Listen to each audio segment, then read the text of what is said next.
Hi there. I I just had to prevent my cat from coming up onto the keyboards. That was a fun start. Welcome back to Hooked on You. You know the drill. The drill is pretty simple.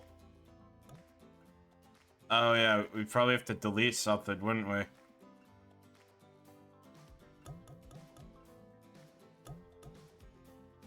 Technically, we could just delete all of them.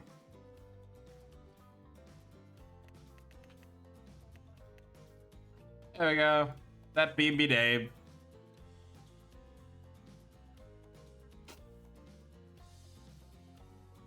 Yeah, no, my cat likes to climb on stuff. Like she's sitting on my lap, and I'm giving her, I'm petting her, I'm giving her love, etc. And she's like, no, no, no, no, no. I wanna climb up onto the keyboard and potentially crash the whole stream or something. I don't know.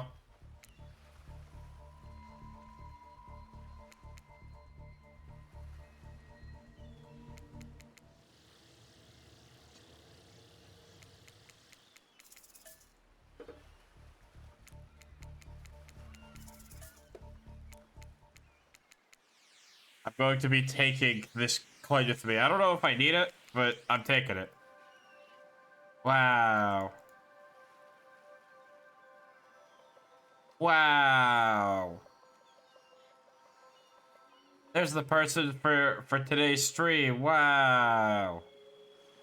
And you're here too.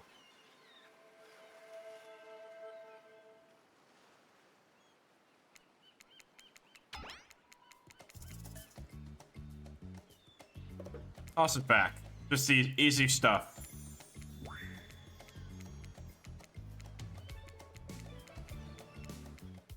Alright, so I guess... Oh god, how am I going to appeal to spirit? How am I going to do that one, huh?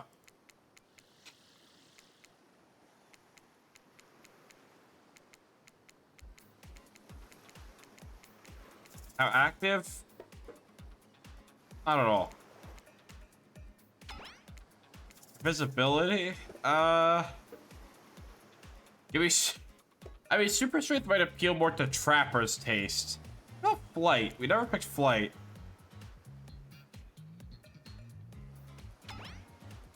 My best subject is actually history. That is true. Favorite animal? I like cats.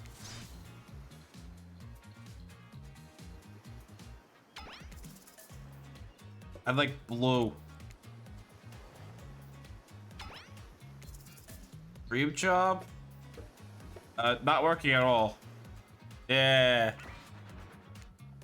Best flavor of ice cream? Horse flesh.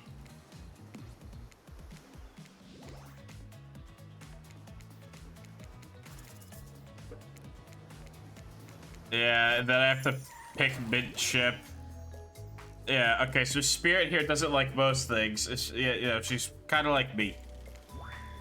I don't really hate most things either, but it's not worth my time. But the things I do really hate, I really hate, you know? Based on my personal observations, life is nothing more... Okay, uh-huh.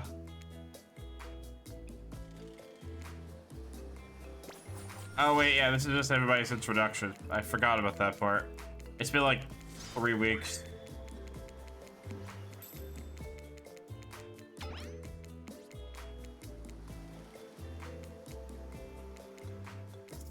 Okay, I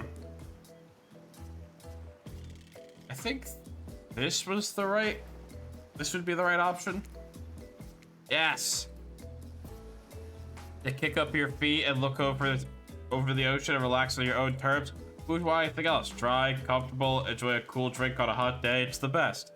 I mean, what kind of fool, what kind of monster, what kind of mask-wearing psychopath would finally be granted a break from the constant grind of chasing and fighting to get ahead? Jesus Christ. And then choose to exert themselves in quite frankly, any way whatsoever. Why am I the only one who gets it? It's time to stop living by their rules. I won't do it any longer. Dear God, woman. Yeah, I should probably give her a second to calm down. Hold on. Yay, these guys are here.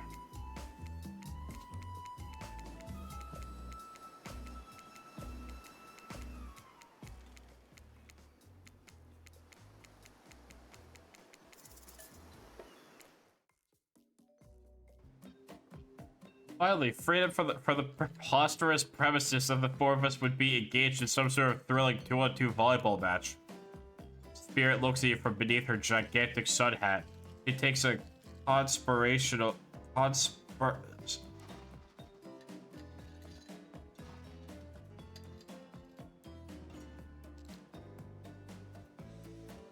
conspiratorial is the word. Oh, I don't know whose idea it was.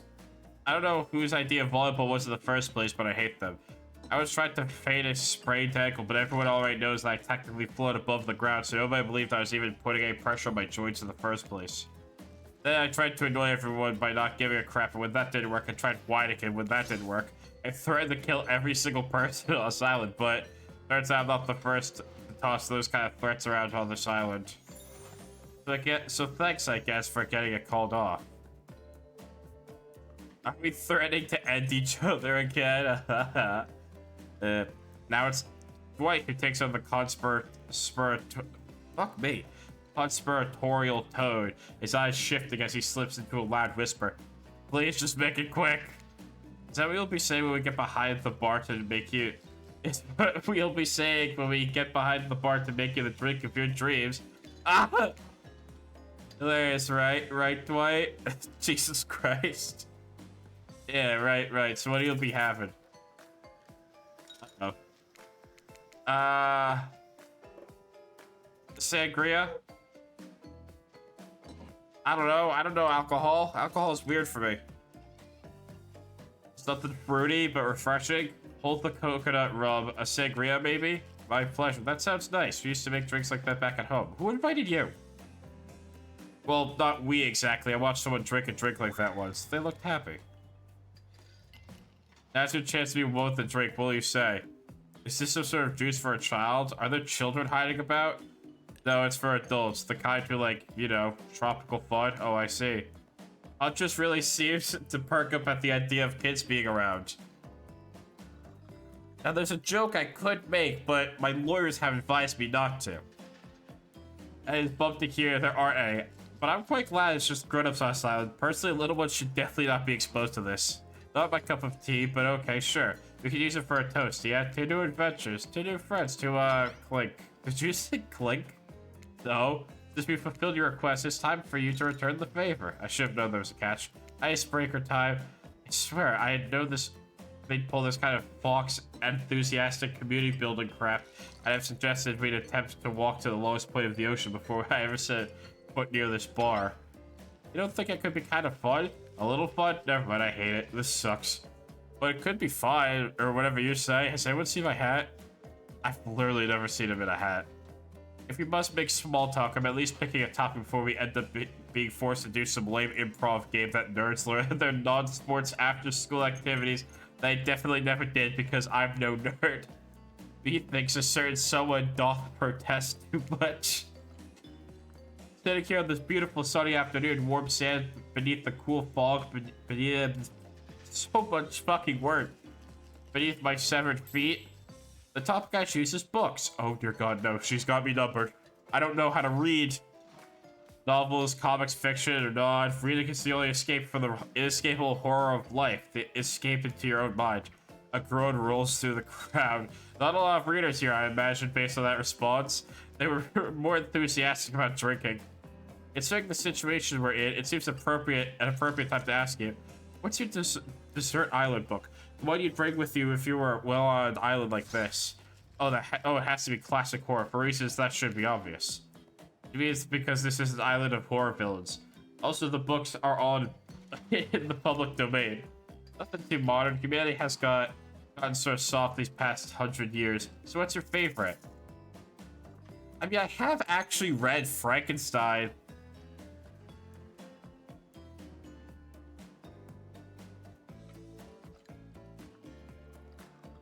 I feel like if I wanted to go with aesthetic purposes, Dracula seems more up her alley. But Dr. Jekyll and Mr. Hyde could technically also work, considering her backstory. You know, of somebody who's like a normal, kind-hearted person, but is like pissed off the next minute. I think I should go with Jekyll and Hyde.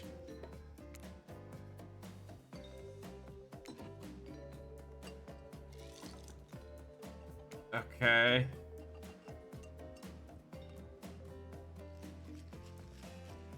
Oh.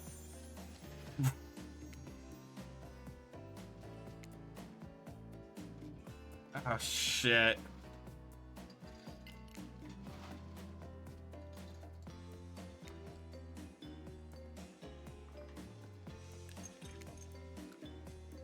This is going to be difficult, isn't it?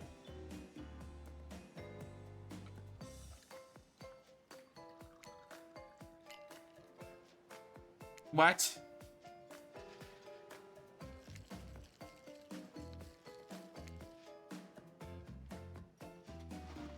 A devilish twinkle? Okay.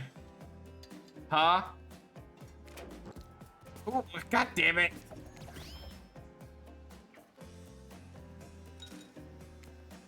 Okay. Well, hello, who is this new fan of the waiting? Beat it, hack. I don't know what the harm is in inviting one more person to the circle for our game. Oh, I can't say. I was just saying it's a great idea, while also teasing the secret trickster ending.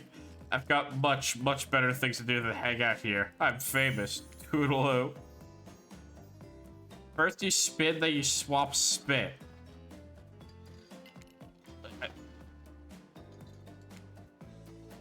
No.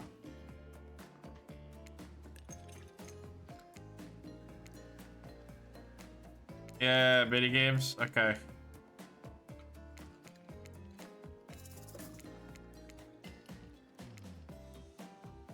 I should probably have saved the game by now.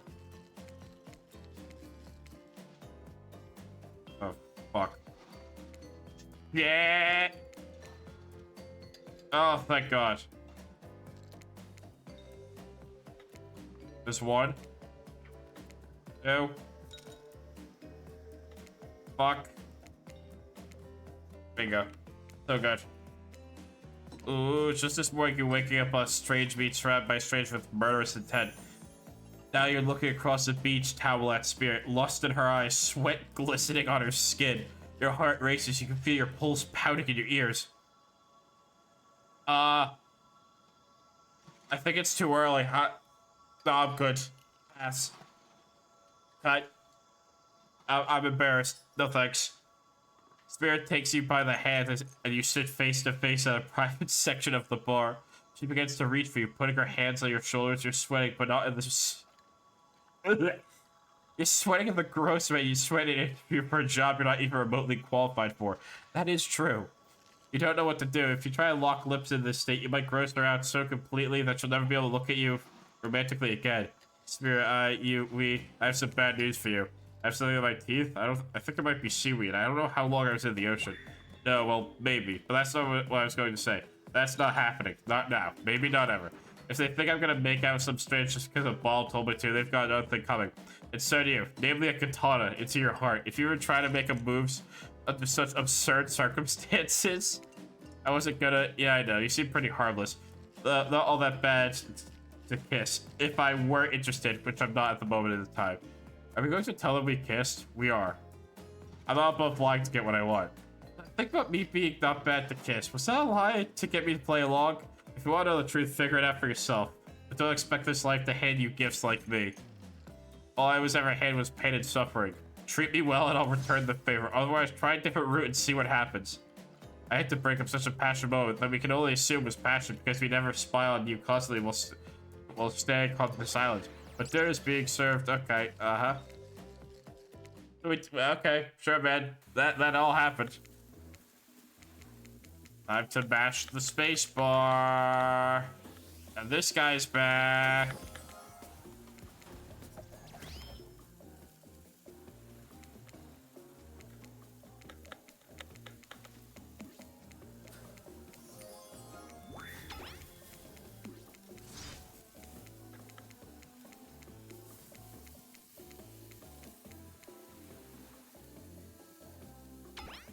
Oh yeah, I have to choose somebody.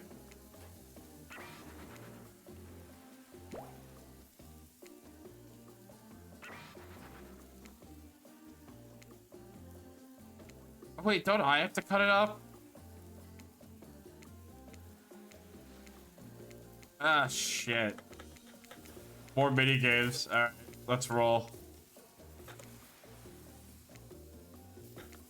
That was just bad.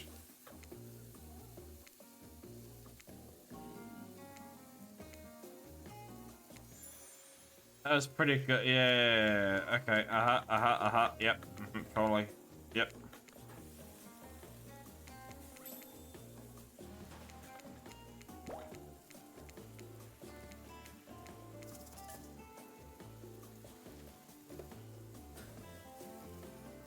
I think at the end of the day, being honest, we haven't tried This Is Gross yet. Everything about this dinner is an abomination, from what is almost certainly human meat to the lack of manners to talk with dismembered parts and these noises. Everything is so violent I might throw up. Even Spirit is talking about number 2s. I thought she was the classy one.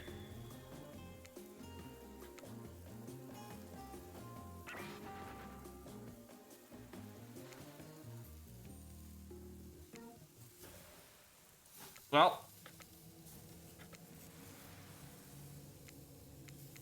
I tried. I don't think things are going well. Like, in the slightest, I think I'm dying. You wake up to find Spirit holding your limp body, gingerly pouring cool water into your mouth. Don't you just love the ocean at night? I do. Staring out over the vast darkness of the ocean really validates the feelings inside me that we're all truly insignificant and the only thing worth pursuing is revenge. I have to wonder, how can anyone believe anything else? You look out into the darkness of night and ponder her question. Well, it's a simple question. How could they? How could anyone not feel small and alone in the face of such massive nothingness?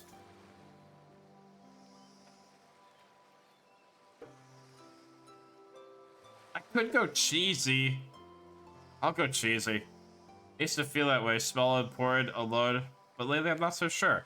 I've started to feel different. I've started to actually think that maybe this island is where I might meet someone special. You look at Spirit, who has turned from the earth and look at you while speak on this topic she's clearly so passionate about. A friend, perhaps? Something more? I don't know what this island has planned for me. A friend? Friends are just cowards who seek comfort in numbers. I had friends once back before I was chopped into a bunch of pieces by my father. Friends aren't what's keeping me together. I'm floating in a cloud of rage. Ugh, I was so dumb. So busy trying to please everyone, to be the perfect student, the perfect employee, the perfect daughter. I didn't take care of myself, and now I'm all I've got. Worst of all, I got distracted from my true purpose, my destiny, the purpose that was sitting inside me my whole life. Okay, so this might sound a bit silly, but Spirit looks around to see if there's anyone else on the beach, but she's convinced that it's only you two. She continues.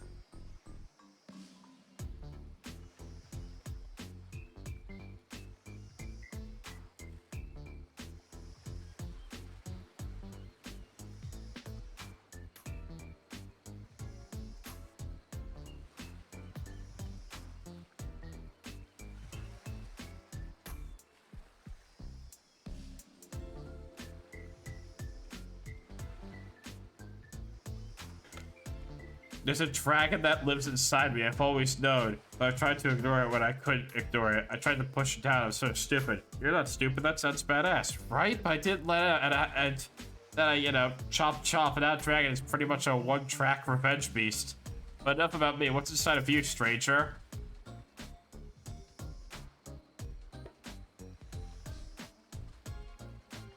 No dragon, just a lot of fire, a raging inferno effect, begging to burn this whole place down if I let out. Maybe I am the dragon. I tried. It's I don't know what I'm doing here. How do I get on her level? Can I restart, baby? Thank you.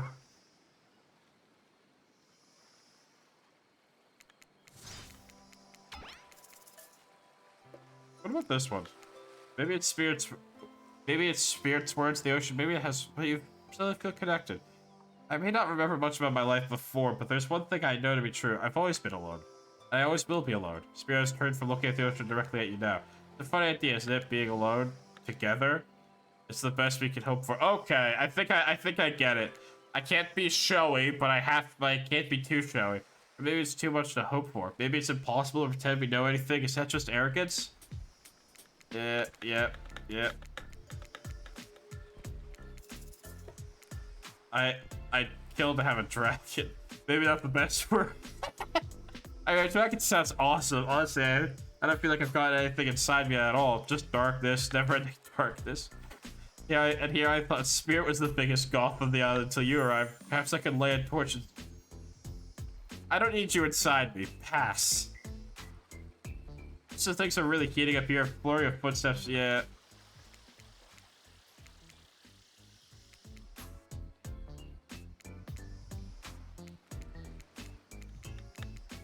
All right, it's time for campfire story time. After I had to re-clutch.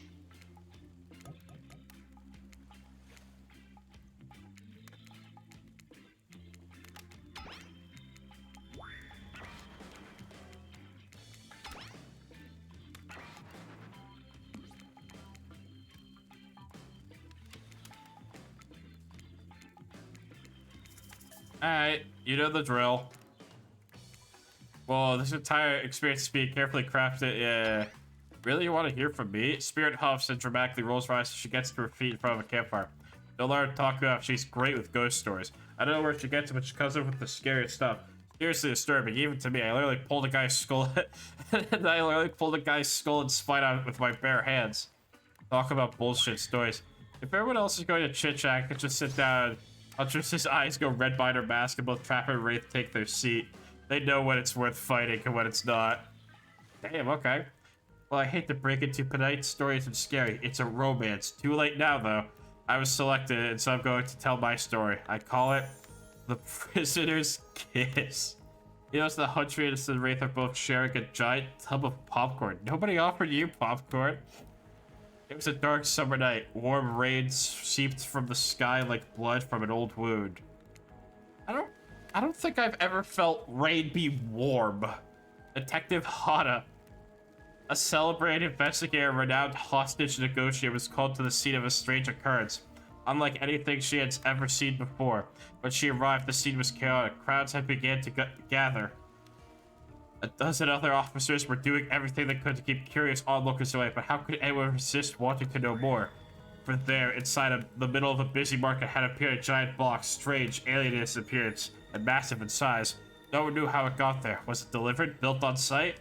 It was such a busy area. How could something like this just appear? A mystery, as if it was conjured by magic. But this was no illusion. A huge box was very real, and someone was trapped inside.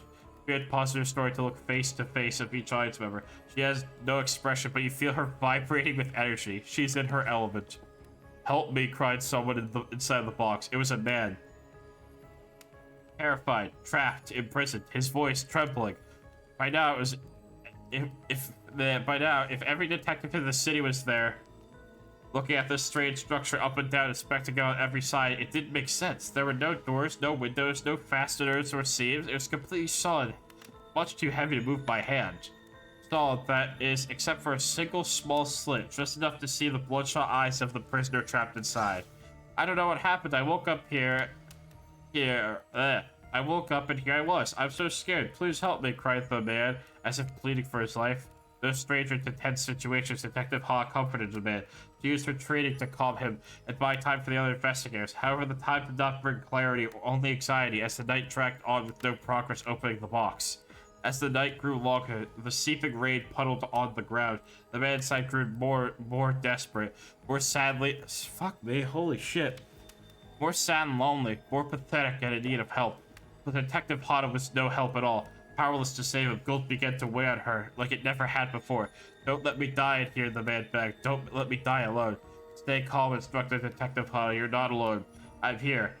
Hell, half the town is here. We're all in this together, and we won't let this be the end of your story. Looking through the narrowest of passageways, Detective Hana watched her own reflection in the tear-filled eyes of this strange, sad prisoner. My God, you are worthy. Together, they both wept in silence at the hopelessness of the moment. Promise? Asked the man. Promise that I'm not alone. Yes, she promised. I do. A simple pledge she felt in it, an instant connection that she had never felt before. Not to her family, not to her friends, not to any of the other hostages she had worked so hard to free before. And so, when the man's eyes closed and backed away, it did scare Detective Hana, for she knew he would return. And he did, pressing his lips up to the narrow slit in the... Oh my god. In this horrible puzzle box, repeating his question again. Steam flowing from his mouth as he asked, promise that I'm not alone. I'm opening up a root beer. Yes, she promised, I do. And pressing her palms against the cold outside of the box without truly knowing why. Detective Hana leaned forward and placed her own lipstick up to the opening, letting her breath creep into the strange structure, allowing her warm lips to fall on this man's. It was a gentle kiss, a moment of compassion she could feel in this brief contact, the beating of her heart, pulsing blood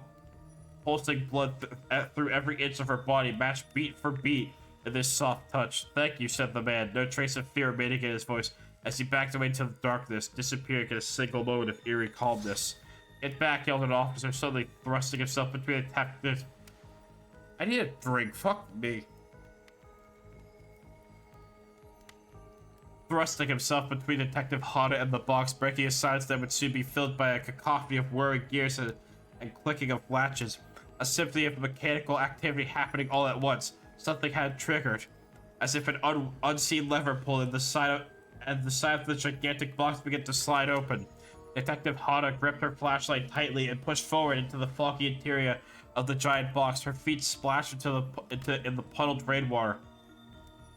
Her heart racing as she swept her light from side to side, and that's when her eyes landed on the man, or at least landed on what should have been him.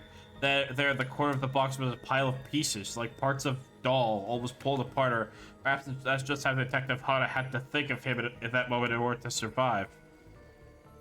A collection of segments, limbs, pieces disconnected from one another, cleanly severed and placed into a neat little pile. And atop that pile, a head, cold, pale, eyes open, lips an icy blue. Spirit stares at the fire, her expression lifeless, her lips blue. Tears fall from her chin and soak into the sand at her feet. You're blown away by the story. It's safe to say you're not alone. Everyone else is looking into the fire or up at the sky, anywhere but at Spirit. It was you who chose her, who initiated this harrowing tale. So sad, so creepy, so sensual? She really went into great detail when it came to describing that kiss. Too much detail, and now no one's sure how to act. White Claw is staring daggers at you. You have to do something. This game is supposed to be a lighthearted romp. Please, I said do something! Give her a hug. You stand and without saying anything, approach Spirit, reach your arms up for a hug. Her robe hovering in the air begins to wrap itself around you, squeeze you into her. It's kind of like being hugged back, but it's also like being tied up. It's certainly not what you expected. Instinctually, you pull yourself away, but it's an awkward moment. You nearly fall over into the fire. Spirit says nothing and floats away without so much as a goodbye. You, meanwhile, realize everyone just had to watch this truly strange interaction from the corners of their eye. On that note, everyone decides it's time to break up and split for a little bit so they can all have a moment before bed. Yep, I have to sit by the fire. Oh, god damn it.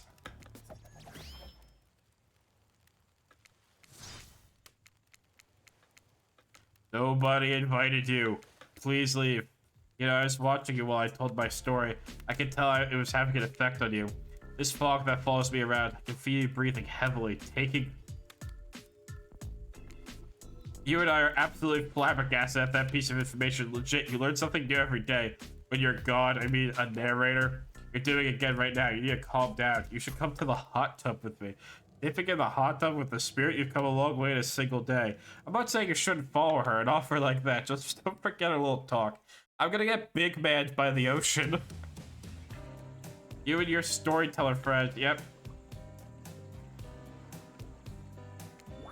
I just want to be totally clear, even though that story bore some similarities to my life, it's not about me in any way, shape, or form. Not symbolically, not metaphorically, not even other Callie.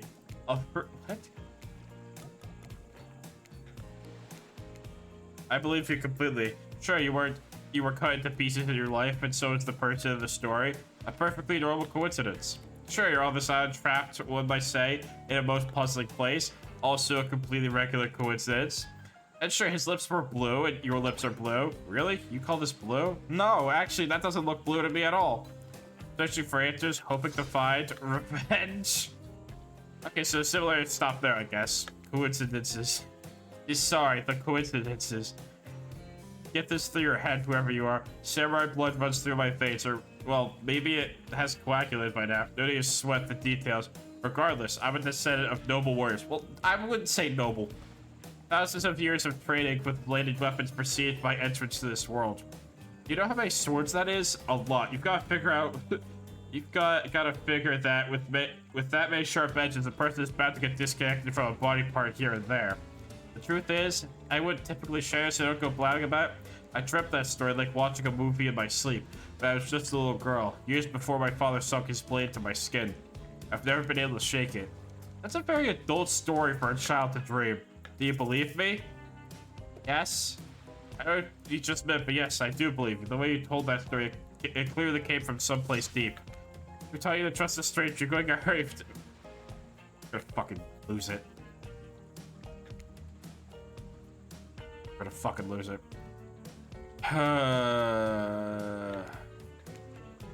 Ocean air got me tripping. Sorry, I don't mean to distract us both. What's important is that a certain corpsey cutie floating in a cloud of magical mist might still be waiting for you to say the right thing and free her from her puzzle blocks if you believe that she is the... Damn it, got me going again. Fortunately, before you can follow the conundrum, will surely be a mind-numbing cycle of new questions. You find a certain... Here's someone staying before your fresh towel ready to dry you up. Sorry, kids, but it's time for bed. Might be the youngest one here, but I'm no kid. I do, however, love being wrapped up in a fresh, clean towel. My mother used to help me wash my hair when I was young. She'd comb out all the tangles and tie a ribbon around before sending me on my way. I miss her. You watch as Spirit stares off into the distance, gripping her hand gripping tight into a fist. She doesn't notice you're watching her at first, but she catches you looking. She turns away, roughly grabs a towel from Dwight, and then pushes him and Claudia aside as she floats off. Okay, fantastic. This is going awfully. Oh, is it time for Matthew Cote Radio? Is it time for Matthew Cote Radio? No, wrong station. Next. Let's talk about our community. For us, it means yeah. two things. First of all,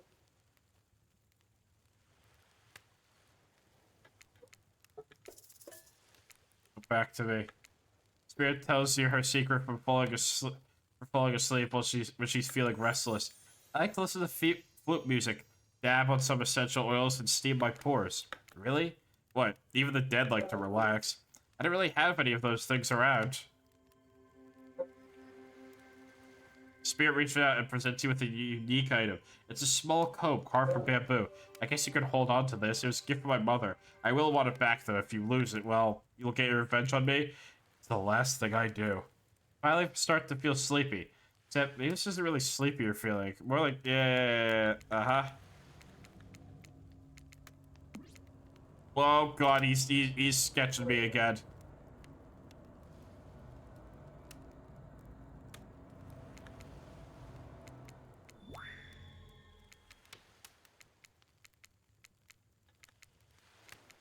Uh-huh.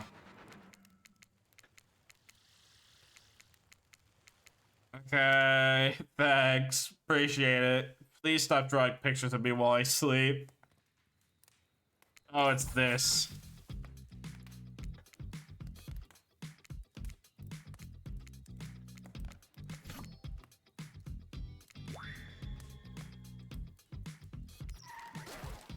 Uh-huh. I know everyone thinks of me as a beautiful cold-blooded monster. I can't help it. Circulation isn't my thing. I don't choose to be cold. This cute hat and robe, okay. Those are choice, sure. If someone were to come around and capture my heart, at least that beats being stabbed in it. Besides, if I'm gonna get my bloody revenge on a society that's used me and thrown me away, maybe it wouldn't hurt to have a little help. Okay, well, I literally cannot tell if I'm getting anywhere. It's a complete, like, it's a complete shit show. Oh, yeah, here it comes.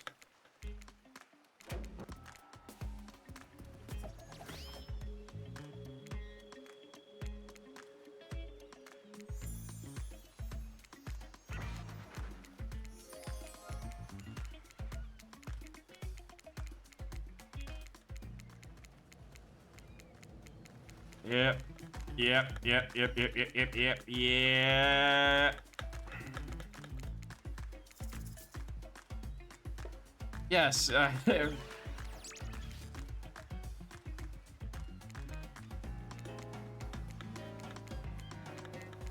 Yes, we're all having fun. Would you please? No.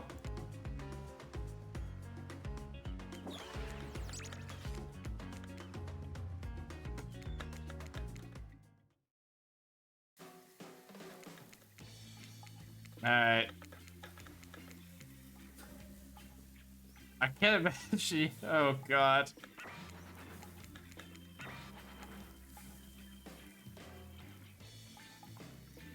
Uh,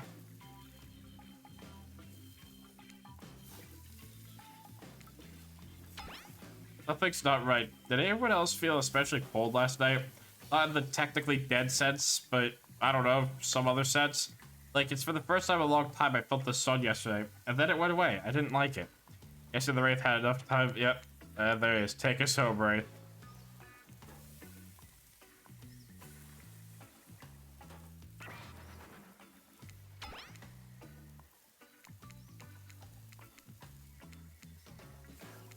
It feels weird having Huntress be pissed at me. For some reason, she's always, like, okay with me, you know?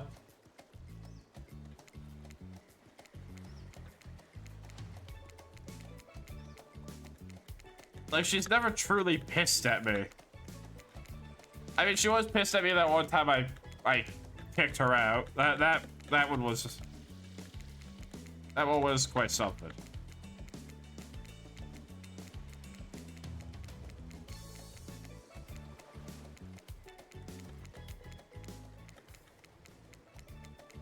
Yeah. Oh, God, no.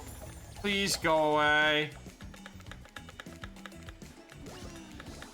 You could hear me mashing my spacebar there. I don't even know why I'm telling. Oh, it's my private spot, but I guess I got a feeling that you'll appreciate it the way I do.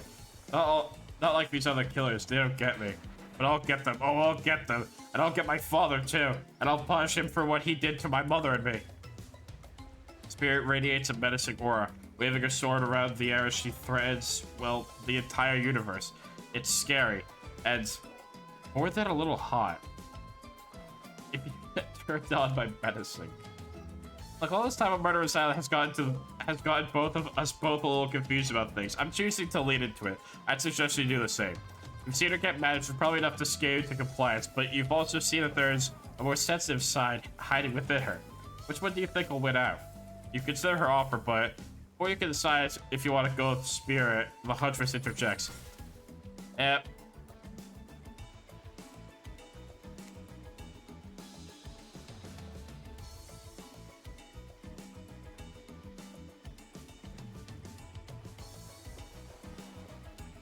Okay.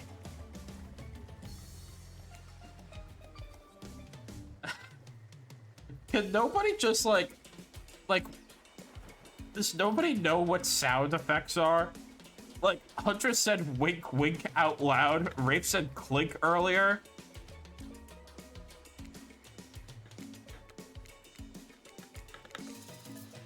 Yep. I gotta go with Spirit. You made the correct decision, but no, just because you picked me doesn't mean I'm going to slobber all over you like a dog, understand? Of course you've still got a lot to prove to me. I want to believe our connection is real. But I've been hurt before, literally, with a katana. A katana that I now wield in spectral form, you feel me? Because you will feel me if you try that macho trapper crap. Yeah, I feel you.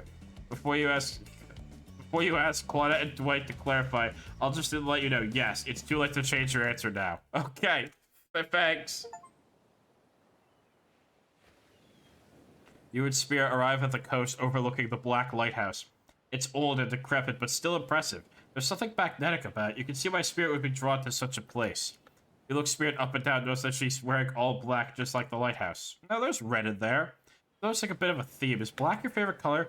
Black isn't really a color at all. It's the absence of color. It's a void. Like me? Spirit spots. Oh, that's... Ew. That's too much. You're trying too hard. Me. Nature abhors a vacuum. I'm not sure if that's a good thing or a bad thing. The lapping waves on the shore of the coast set a romantic tone. The fog that surrounds Spirit everywhere she goes blends perfectly with the mist rolling up over the rocky shoreline. She's at one with this place, and so are you. The peace doesn't last too long, however, as the lighthouse lets out an eerie howl, like a monster dying. A spiraling black light stretches out across the sky. Spirit has to yell at you just to be heard. Oh yeah, it does that! The light and the sound recede, and the two of you just sit in silence. Spirit lays a towel down, then pass on gently. It's clear she wants your company, so you oblige. When you do, she takes out some sunscreen and hands it to you. You're not exactly sure what to do. It's just an invitation to get a little hands-on action. What else could it be? I think I need to save here before something goes wrong.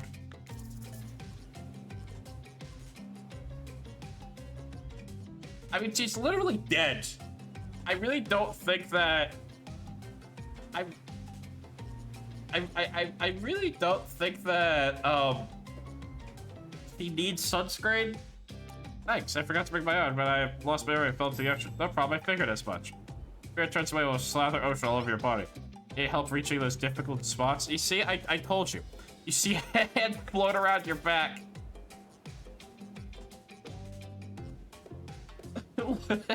Gold?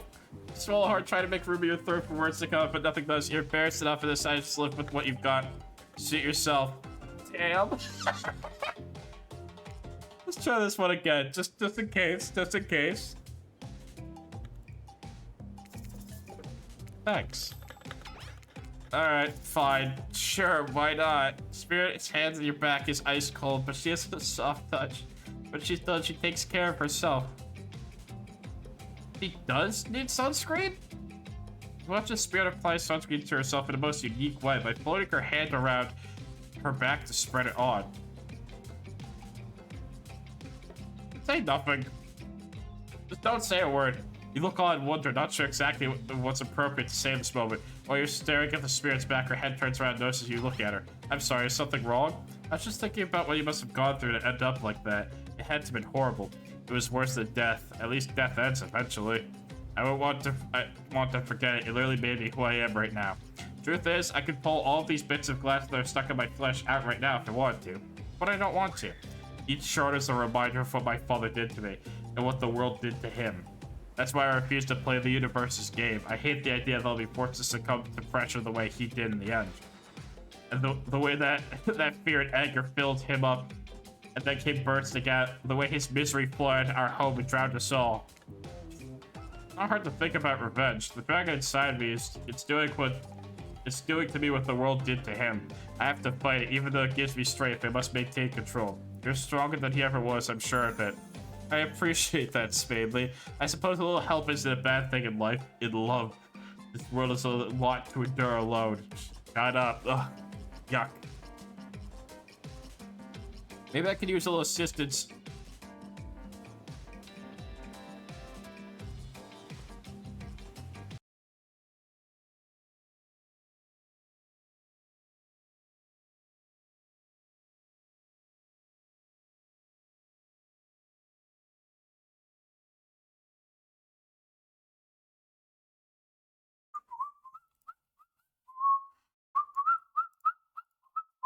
Give me a second, please. I think we need to do something about this whole situation.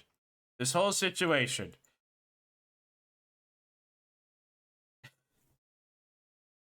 Just give me a second, okay? All right, we're good. All right, so... Hi, guys. Welcome back to the Binding of Isaac. No. No. Foul ball, red flag, penalty box. All of the above. You know what? Don't even send me to the penalty box. Shoot me in the head. That's a joke, Twitch. Don't kill me. No, no, please. I do not. I do not want to engage in this part. Pass. Pass. Pass.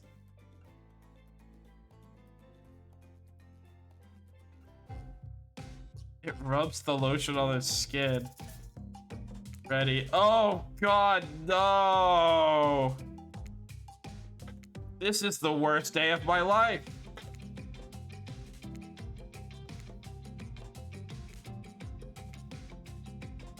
Well, I suppose that lotion made it to where it was supposed to be going eventually.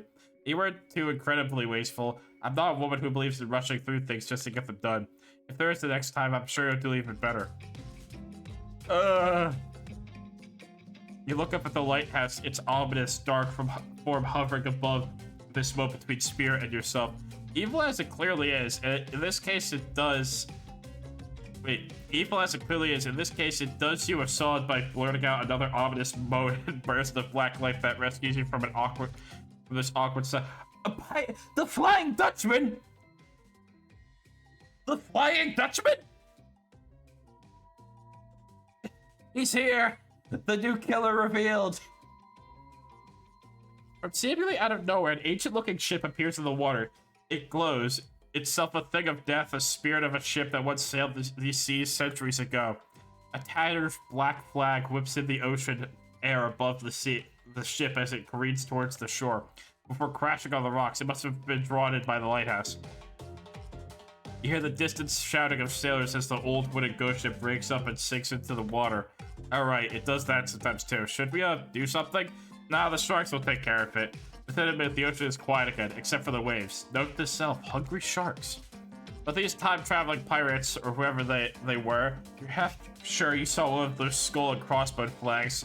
Aren't the only ones drawn here to... Okay. It's Wraith, he emerges from a palm tree behind you. I didn't come here to break up your date or anything. I came here for that. Wraith points to the lighthouse. It is indifferent to his intention. I've been seeing it in my dreams, shining a strange light on me. I can't avoid it through woods and walls. Nothing seems to stop it from reaching me. No, it's a haunted lighthouse. It does that to everyone at some point. You're no more special than me and those dead pirates or that mermaid I saw wash up on the shore that one time. Ew. Mermaids, by the way, aren't even close to as beautiful in person as they are in movies. More sea witch than underwater princess, if you get my drift.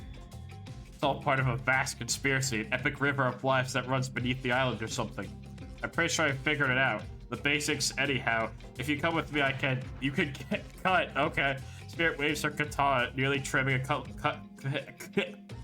couple buttons off of Wraith's tropical top. He takes the hit and backs away, a few steps slowly. For a quiet guy, he never really shuts up. Okay, be that way, you'll see. Alone at last, tension broken, deathly modes quiet. And Wraith vanished back to wherever he hangs out. You scooch close to the spirit beneath the damp, foggy air that seems to emanate from her. It's not clear how the whole fog thing works, but you don't even care. You're feeling this moment. Spirit seems to be feeling it too. She starts to adjust her robe and you get a peek at the...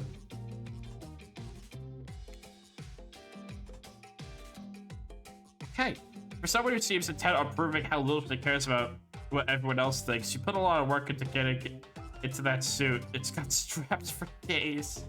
However, you're so focused on what's happening to Spirit, you don't even see the next interruption coming. And Quana and Dwight burst in on you and interrupt whatever you were doing. It doesn't seem like they were worried they'd bump into much.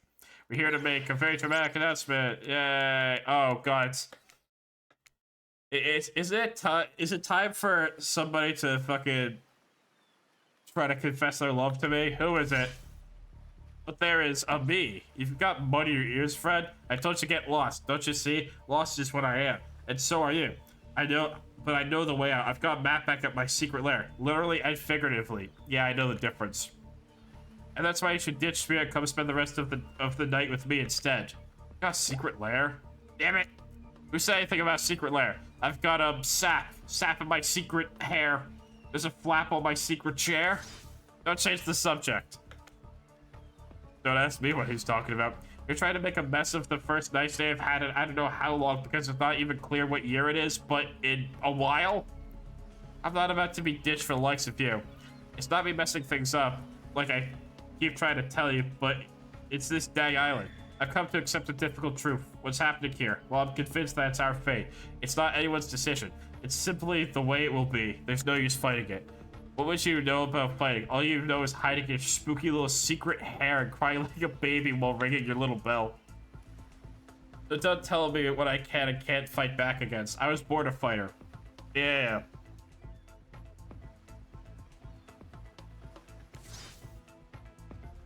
Dragon stuff. If I do have a fate, my fate is to win every fight that comes my way. Got it? Folks. Oh, you hide. I've seen you hide. You do your little phase walking routine, what do you call that? That's basically cloaking, and we all know that cloaking is a type of hiding. Folks, you cloak, I don't cloak. I'm not a cloaker. Payday too. I phase walk out in the open, you just can't see me. You have no idea what they're talking about, but it sure sounds like some video game community forum thread minutia, if there was ever such a thing. Nothing you know about that either. It doesn't seem like Dwight and Claudia are going to stop this, so it's on you. Ahem. I think I was brought in to make this choice, so I'm going to do that now. And I choose, well, sorry, dude. When it comes down to it, neither of these two seem easy to love. I mean, damn, Spirit literally has broken glass shards sticking out of her, but she has a certain charm to her gloom.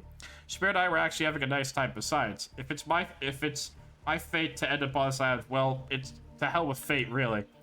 And don't take this the wrong way, Wraith, but the amount of awkwardness you pack into a single day, no wonder you're so skinny. All that second guessing yourself must burn a lot of calories. No offense taken. Yeah. Okay, it's true. I can be a little awkward, I guess, sometimes. Alright, so I'm gonna stick with Spirit. The Spirit breathes a sigh of relief. I've got enough revenge to do without having to kill you and Wraith too. Yeah. Spirit walks you around the corner to show you something that she discovered in this place and knew was meant to be connected with her journey. A cherry tree. Just a small sapling that has begun to sprout flowers. It doesn't make any sense to see a cherry... I cannot read today. Holy hell. A cherry tree here in this place. It also doesn't make sense to see a ghost in a black bathing suit, so, you know, just accept it. As Spirit steps up to the tree, a cold breeze pulls some of the petals off and they come cascading through the air around the both of you. I thought it was a little sapling. How's it that high up? Do you know the meaning of the cherry blossom? They're beautiful, but also quite symbolic. Of course, like all good symbols, their meaning is pretty complicated. What do they mean to you? For many people, being among cherry blossoms is like being at a celebration of life. People travel great distances just to be nearby their vibrant beauty. However, as beautiful as they might be, they aren't magical. They're simply flowers. They quickly die and fade away, and for this reason, they're also a symbol of fleeting nature or of life, of our fragile mortality. In a way, it's a specter of looming death that calls attention to the special moment you see and appreciate life. How does this duality make you feel, Spadely? Unsure. Spirit's question isn't easy to answer. You want to impress, but you also want to be true to yourself. The entire range of human experience is stretched out before you, and you feel paralyzed by the different options available to you in this moment. And that's okay. It wasn't a simple question with a simple answer. Who knows if Spirit herself even has an answer in mind? However it occurs to you, like the fallen blossoms wilting at your feet, this chance at connecting with the beautiful person in front of you might be fleeting. If one of these answers is the better choice, or do you remain unsure? Frustrated. As you look at the tree and consider Spirit's question, you reflect on your own current predicament. Stranded here, no understanding of why, no control. The beauty of this island, the intention of such an interesting companion, is to bring you joy, but it comes at the price of being completely confused and hopeless. You look down and see a crumbling cherry blossom on the ground at your feet. As you stare at it, something begins to rage inside you like a dragon. How can anyone find comfort, even in a moment with death and decay looming on the horizon? It makes me so frustrated. It makes me so mad. I want to do something about it. I want to strike back against this shitty reality. Spirit lets you go. Stand calm despite your bubbling rage. She must know thoughts like this. Is that why she asked you? So that you'd see things from her point of view? I want to be alive. Wow. You feel connected to her at this moment more than you have at any point before. You wonder, does she feel the same? What the fallen cherry blossom represents the soul of samurai warriors. Those with noble characters. Those who did not fear death. Those who were killed in the greatest sacrifice to honor their emperor. Their lives were short. Fuck me, holy hell. But their purpose gave them beauty. Those warriors saw death coming, but they never despaired. They stood and faced it. They held their swords and struck down their fear. But despite the samurai spirit that lives on in me, in my noble bloodline, my life has ended, but my death continues to stretch on. The cycle is frozen. This cherry tree, it's not real. Though its petals fall, they should soon replace. It's as if they were installed here by someone. You watch the spirit chooses her words very carefully. I need to sneeze.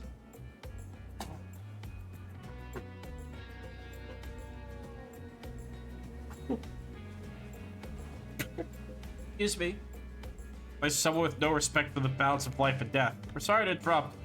You know we don't believe you, right? Yep. But it's time we got a real good reason. And it's nothing to do with us being manipulated by an unseen force, because that's definitely not happening. Nobody accused you of that, but okay. Christy, it's time for dinner, silly. Get it while it's hot. I guess it's time to go or whatever. Thanks for spending some time with me today. I enjoyed it. Me too. What a fun day you've been having. Yeah.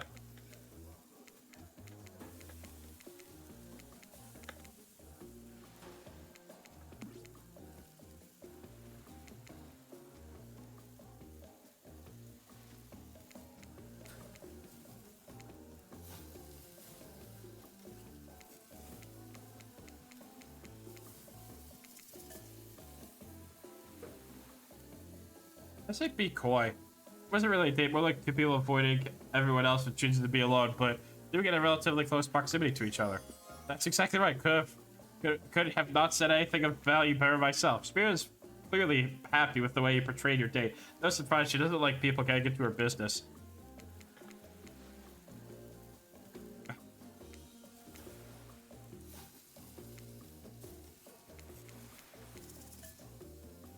Thank you.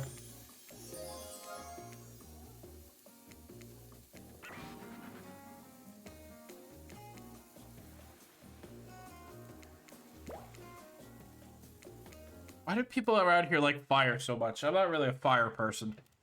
Scary.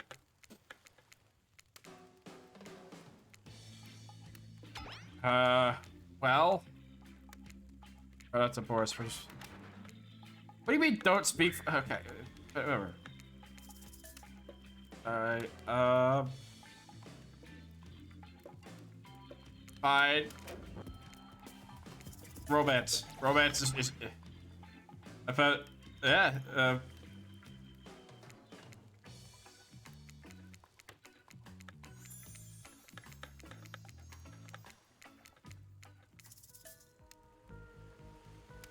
gonna do this again. I suppose I can tell a story. I don't really want to, but I think I say it's sure to be better than whatever you get out of anyone else in this group. Like all good stories, this one is from someone in the past who is dead now and can't do anything about it. It's called The Bride, or technically I suppose the fiance. Oh god, here we go again. Another fucking paragraph of big word. One winter, a young couple decided that the next spring they would be married. The two were madly in love and could not wait for the snow to melt so they could join in matrimony and unite their souls for eternity. Per the latest bridal trends, they decided to have their wedding ceremony at the edge of the woods by a beautiful shabby chick farmhouse. Together, they spent months planning the details of the wedding. The two created invitations, figured out seating arrangements, and tasted 100 cakes before settling on the perfect one. They chose Lily Coy, by the way. So fancy. What is that?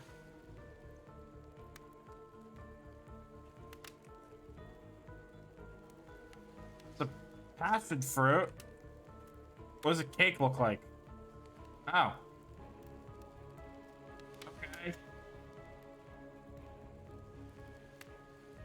I'm sorry, it doesn't look that interesting to me, Spirit. I'm sorry. I can't have time to figure out the decorations. However, the bride, or the fiancé, I guess, since she wasn't actually married yet, wanted to take the lead and set the style. After all, her boyfriend had been wearing cargo shorts and open-toe sales for pretty much their entire relationship, so he's definitely not to be trusted. I've decided on such a lovely natural setting for the ceremony. The fiancé decided that she would create a unique floral arrangement from the local wildflowers that surround the farmhouse. As soon as the sun rose on the first day of spring, she set off into the woods. Each day she spent hours mapping out where the best blooms could be found, and prepared to pick them herself the morning of the wedding, that they'd be at the height of their freshness and beauty. Enamored with the incredible variety of flowers in the woods, she surveyed the bride, or the fiancé. Since they had not yet been married, became obsessed with knowing just how many there were, so she could choose the absolute best. When the fateful morning of her big day came, the fiancé told her husband that she had one final errand before the wedding. Excited for the ceremony to come, she dressed in her beautiful white gown and set off into the woods to gather flowers. Treading carefully, she followed her route, selecting only the best stems and collected them in the basket. However, when she came upon once a familiar clearing, something was not she expected. Somehow it was more beautiful now than it had ever been before, and on the edge of her view was a new bush filled with blossoms so vibrant and colorful. She became dizzy just looking at them. But the fiancé ignored her son's spell and pressed ahead, scooping up flower after flower. And every time she did, she noticed just further ahead, and possibly even more beautiful blossoms. Carried by a sweet fragrance of spring air, the fiance crept farther and farther into the woods, until she turned the corner, stepped over a mossy fallen tree trunk, and realized she had been here before. But this wasn't the clearing she remembered, or at least not how she remembered it. The flowers were slowly overripe, decaying, falling from their stems into festering moldy piles on the floor. Where bees had been, now only flies buzzed. Where the scent of flowers had once intoxicated her, the odor of mildew now made her sick. She turned and looked back, but the path was dark, and then into a shadowy glen she walked. Glean? I mean, I don't know. She walked and walked and walked. That day, as guests gathered at the farmhouse, the fiancée was nowhere to be seen. Her friends, family, and love began to look for her, but to no avail. They searched the pasture, the tree line, and into the forest, but there were no beautiful wildflowers or young lovers to be seen. Just old dead trees, trampled vines, and moss-covered rocks. The fiancé stayed a fiancé for eternity, always wandering, looking for fresher blooms to clip, but never finding them. Distracted by a never-ending search for perfection, unable to see that you were loved for who you are. Out there all alone. I thought it was beautiful and sad. Just like someone we know. That was story time. A lot of people like to take their pot shots. Yeah, okay. The whole sequel talk.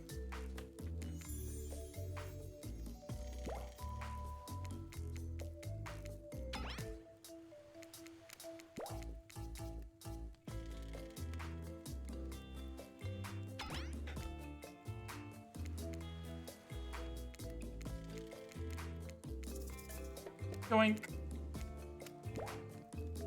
That was gonna be I'd space phony this, but so I should be honest with you. You make for interesting company, and I love the idea of winning over these other killers at all costs, even when I hate the game of the prize. But I had a long day. Floating, subverting expectations, grinding my teeth as I imagined sweet, sweet revenge. It takes a lot out of me. So don't stop bringing your A game, alright? It might seem like I hate everything and getting to really know who I am is an impossible task not worth trying, but too bad. You won't know unless you search deep inside yourself to bring everything you've got. Or just say exactly the right thing at the right time and melt my cold heart in an instant. I don't know the rules here any better than you do. See you at the bar, I guess. Okay. You're right. Text box was still there. You arrived at the bar to find Dwight and Clyde, both holding cocktail shakers surrounded by a bevy of balls of assorted boozes. Who's ready to get wasted? Well, I don't drink, so not me. You don't drink ever? Is that like because it'll just fall out of a hole in your stomach thing? Or I don't drink alcohol because alcohol is poison of the body and the mind. I don't need to act like a fool to have a good time. Why did you choose a mixology lesson as your romance nighttime activity? Everyone knows this kind of day is an excuse to get loaded up on booze and make terrible decisions. It's true, not a single person has ever learned anything at one of these things. Right? Now that's not true. You learned how to tie a cherry knot in a stem using only your tongue. Whoa. Who are the soda with a splash of my private business? Because that's off menu. Well, I know what I'm drinking to forget tonight. Mixology is a real thing, and it doesn't require alcohol to be interesting. All of you know that I worked at a restaurant before I was violently executed by your father, on whom you will have your bloody vengeance. Right. Well, so be it. How about you, Spadely? Do you drink? I'm gonna stay sober. I've got the impression that tonight will be a night I want to remember perfectly, so I'm gonna pass on the alcoholic drinks. Here. Alcohol is a false escape. Besides, it's not like sober people can't have fun. Exactly. She gets it. As a fucking loser who doesn't drink, I get it. I'm a fucking loser. You watch the spirit picks up a plump cherry and roughly stabs a little plastic sword through it. Cherry juice splatters everywhere. Its little fruity guts flop out onto Spirit's lap. Oopsie. One of the upsides of wearing black is, it hardly shows stains. No take backsies. No love birds, what drink shall we make?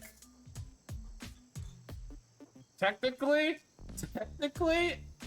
would it be too hard to go for a darkest story? How about darkest story drink for a darkest story date? Oh, that one is cute. What? That worked? That felt a little bit too hard. Please allow us to demonstrate how a dark and stormy is made. First, rum, or in this case, rum extract, a bit of apple juice is poured over ice, and then a fresh ginger beer is added in, garnished with a lime wheel, and drink. The end. Do you think you're up to the challenge of replicating this recipe? Replicating rum substitute and ginger beer over ice? Don't forget the lime wheel!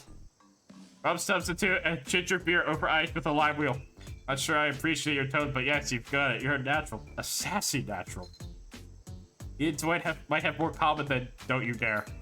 Sarah seems to be in a lovely mood as she sips her dark and stormy. She's not even rolling her eyes at your petty behavior. On cue, a literal dark storm begins to make its way from the ocean. You taste your own dark and stormy as you watch the clouds approach. It's quite refreshing. Isn't this fun? Honestly, it's the most drama-free fun I've had since I got here. And since you picked a simple but delicious drink, we've got plenty of time left to relax. Save the game. Something's gonna go wrong. Something's gonna go wrong. You breathe in a sip of your drink and immediately begin coughing before you can get a yes out. Lightning strikes a palm tree on the beach and immediately starts a fire. The activity ends abruptly as bright quiet usher the two of you away from the bar. That is unfortunate. The gang's all together again on the volleyball court. Yep. Everybody here on the volleyball court. Oh yeah, the dream date thing. The whole, you know.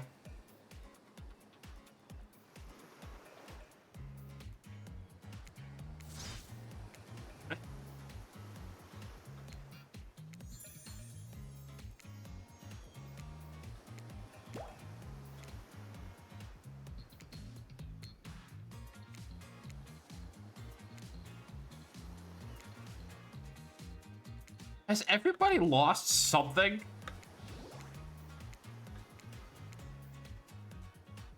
My god, did you have to have use like the largest character model in history? Tomorrow you'll spit in the face of God, die, and be reborn anew. That's it. If you're not intrigued by that, I don't want you. Go draw crayon art with Trapper and dig up Weather Mysteries with Wraith. I don't know what those guys do all day. You at least want to at least specify which god you'll be spitting in the face of? All of them. Okay then, so hydrate tonight if you didn't hang with spirit. I got a ruby here. And time's up. Okay.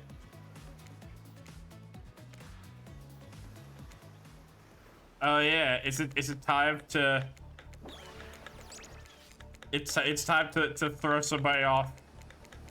And technically, there's only 2 characters that we haven't thrown off yet, and one of them is Trapper, which I'm incredibly nervous to do. This is very simple. Trapper, you scared the living shit out of me. You are eliminated. That's fair. Honestly, I don't care. You suck. But not in a good way. You bore me. You personality-free maggot. It wouldn't even be fun to kill you. Which I was totally going to do tomorrow the first chance I got. So really, this is a win-win for both of us. Still might kill you though, out of principle for eliminating me. Sleep with both eyes open and have fun on your date tomorrow. Now you've broken the heart of someone heartless, go get some shut-eye. The patented trickster body pillow. It's Dwight tested. You see, me personally, I want my... Where's my drenched body pillow? Come on. Come on. Oh, here we go.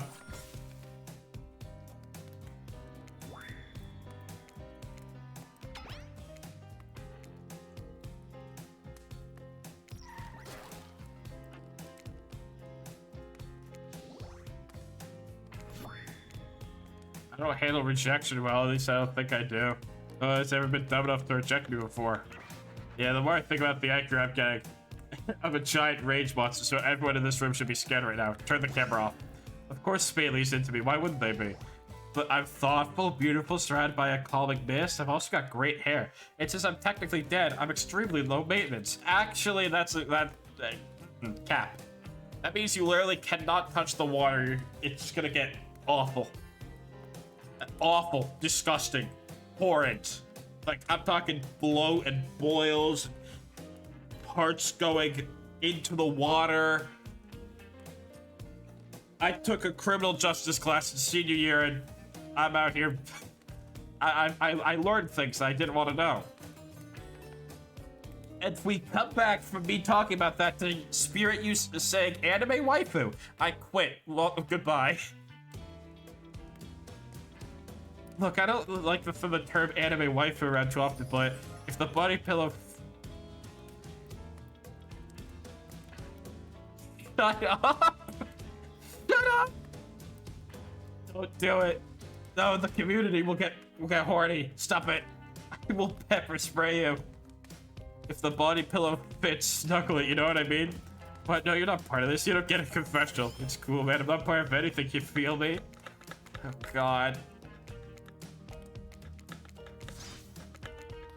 Hey, Ghostface is like the one licensed character that actually did get in there.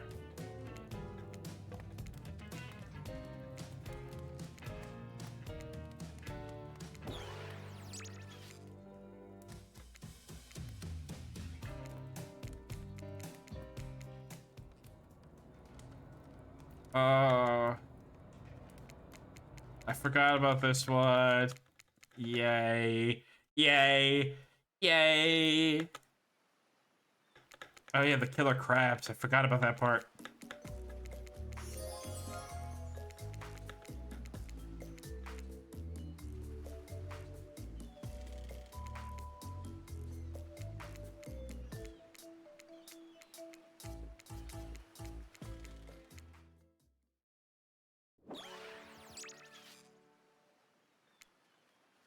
All right. Bring forth the flower, Dwight.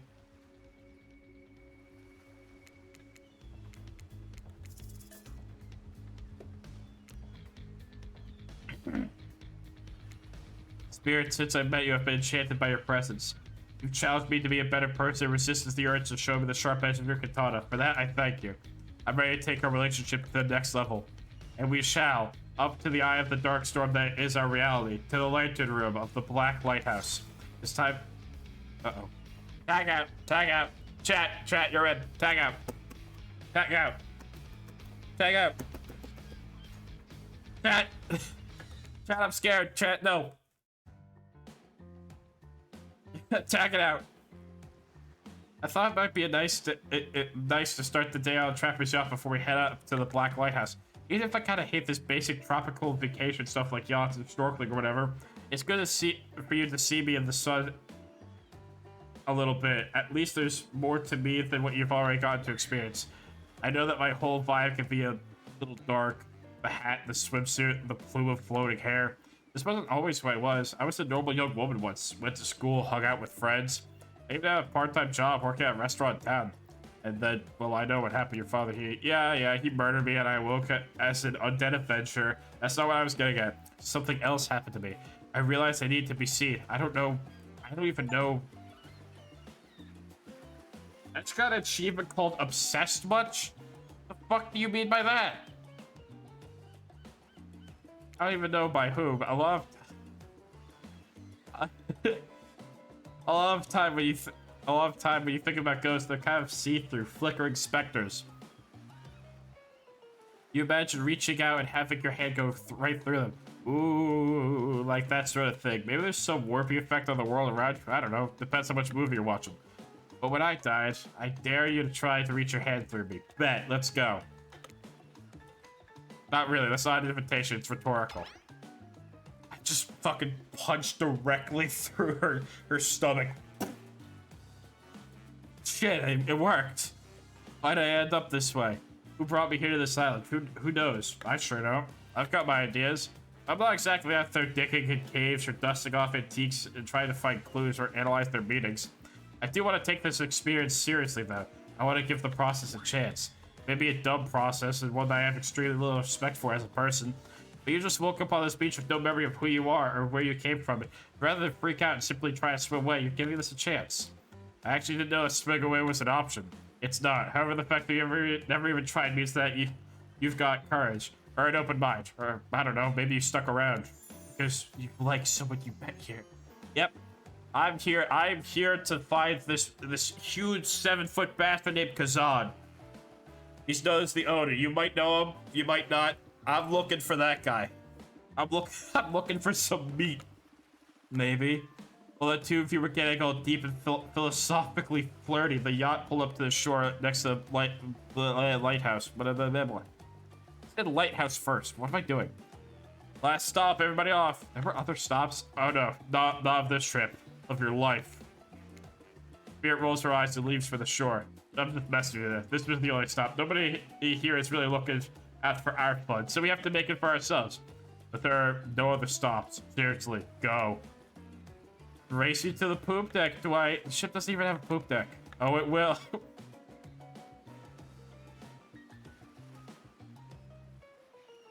Are they gonna shit on the floor? What?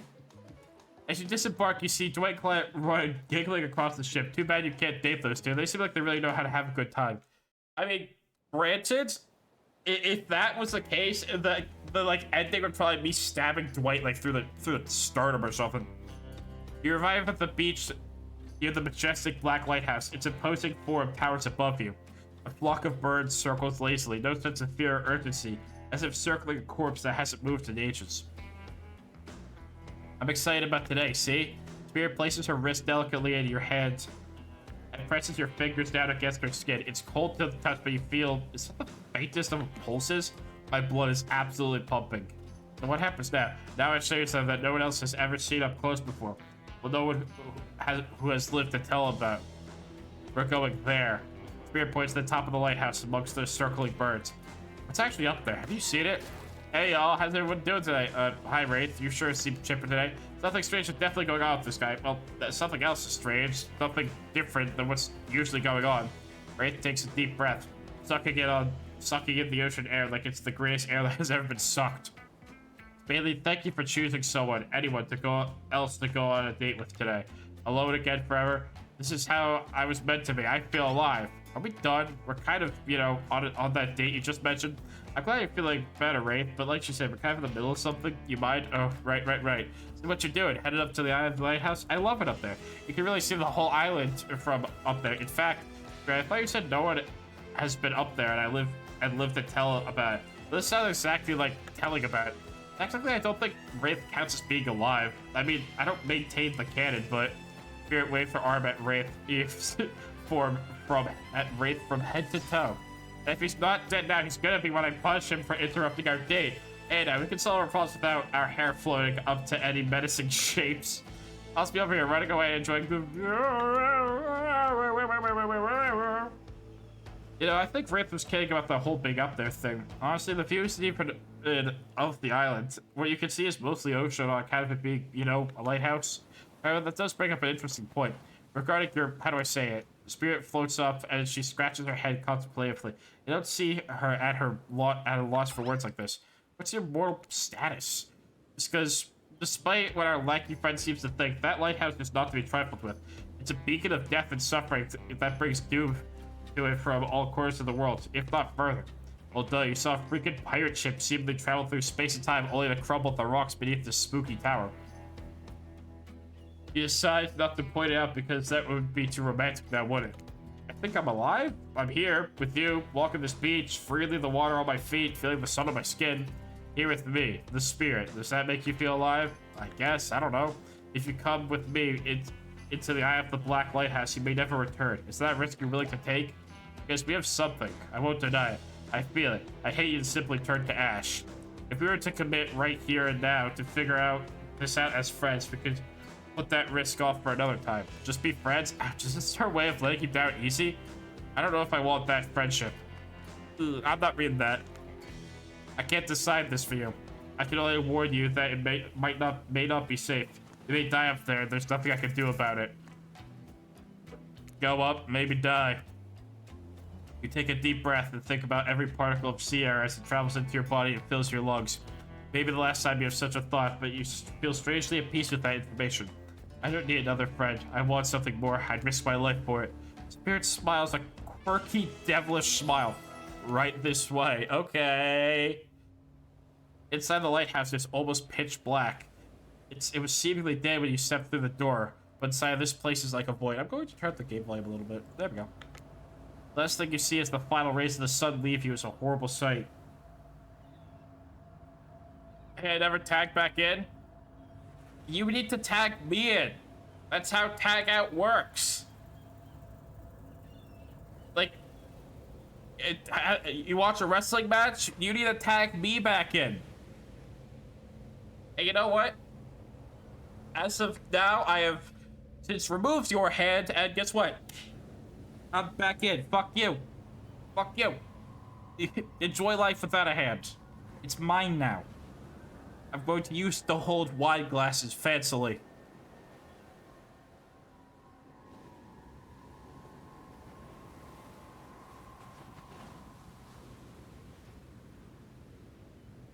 The last thing you see as the final rays of the sun leave you is a horrible sight. A petrified body laying on the stairs, reaching up, not up, but down, as if it had been crawling. Watch your step. The things we do for love. The things I do for love. When you arrive in the lantern room at the top of the black lighthouse, you breathe a sigh of relief. You breathe the sigh of relief. The light is out and seemingly defunct. Dust cakes the room as though it hasn't been operated in a century. However, somehow, it was just morning a moment ago, but now it's night? What do you mean a moment ago? We've been standing here looking out over the ocean all day. I've really enjoyed the peaceful time with you. Taking in the view, standing in complete silence for hours. It was kind of my perfect date. Really? I don't remember that. As we call it the perfect date, you can't be bothered to remember it? What kind of game are you playing with me? I want to remember it, it's just that for some reason my mind's completely blank. But hey, I'm not dead. Oh, you're already dead. You have been this whole time. True. Maybe we'll never know. Doesn't look like the light is working. Even turned off, the light has a power to it. The massive lens refracts moonlight through itself. A subtle sparkle that has a hypnotic effect. Maybe that's where the day went. Staring into this light as the sun fell and the moon rose. Thanks for spending the day with me. I had a really good time. That's it? Don't get me wrong, this is really cool. I guess I don't know what I expected. I suppose if you thought you were walking into your death and nothing happened, it might feel a bit anticlimactic. Sorry. Anyhow, it's time to go. Yeah, let me just flip on the light for the staircase so it's easy to get down. She's gonna turn on the light, isn't it? The stairs look pretty dark. Maybe spirit is interrupted by a strange hum. And then it becomes frighteningly clear to you. That switch wasn't for the stairs. It was for the main lantern. A lantern that's now beginning to power up. The faintest smell of burning begins to reach up to your nose. Oopsie, it looks like that maybe... It looks like maybe that switch wasn't for the light stairs at all. Now we see who is really alive and who is really dead, I suppose. It's bound to happen sooner or later. You slam your eyes closed, hoping that somehow not looking at the light itself will protect you. Not sure I see that logic, but if it is magic, it kind of defies logic. I want to see it, but well, I'm a little scared. Don't look directly into the light. Look into your eyes and open your eyes and look only at me, and I'll keep you safe. Oh, shit. Are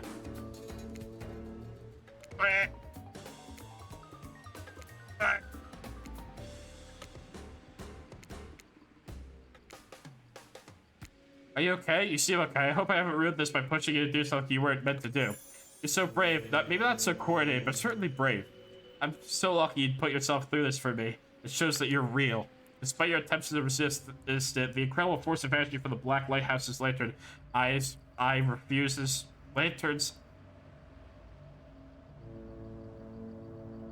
refuses to subside. No, it cannot be ignored. It doesn't matter if you look directly at it or not. In the end, that was just a trivial game. This is real life, and real magic you stare at now as power penetrates your mind. Oh, shit. Hey, been a while. How are things? Doing good? Feeling more dead or more alive? Yeah, love will do that to a person. Don't worry. It'll make sense soon. Am I dead? You wake up to hear Spirit's muffled voice. You've got a terrible taste in your mouth, like burnt hair. The air feels damp and smells like ash. It takes time for the sound to clear up, but eventually Spirit's words start to make sense to you. However, it's clear she's talking to someone else, not you. You know how sometimes people say, it's not you, it's me? Well, this time, it's you, and it's also me. I can't believe I thought you would change for me. I can't believe I thought what you were doing was a sacrifice. You never gave up anything for me. Well, today I saw what love looks like, and it looks a whole lot different than this. I don't think you're hearing me, which is weird, because I'm practically shouting. Nobody breaks up with Trapper. Nobody. Oh yeah, fine. Nobody breaks up with Trapper. But I'm not doing that. I'm dumping. Don't you say it. I'm...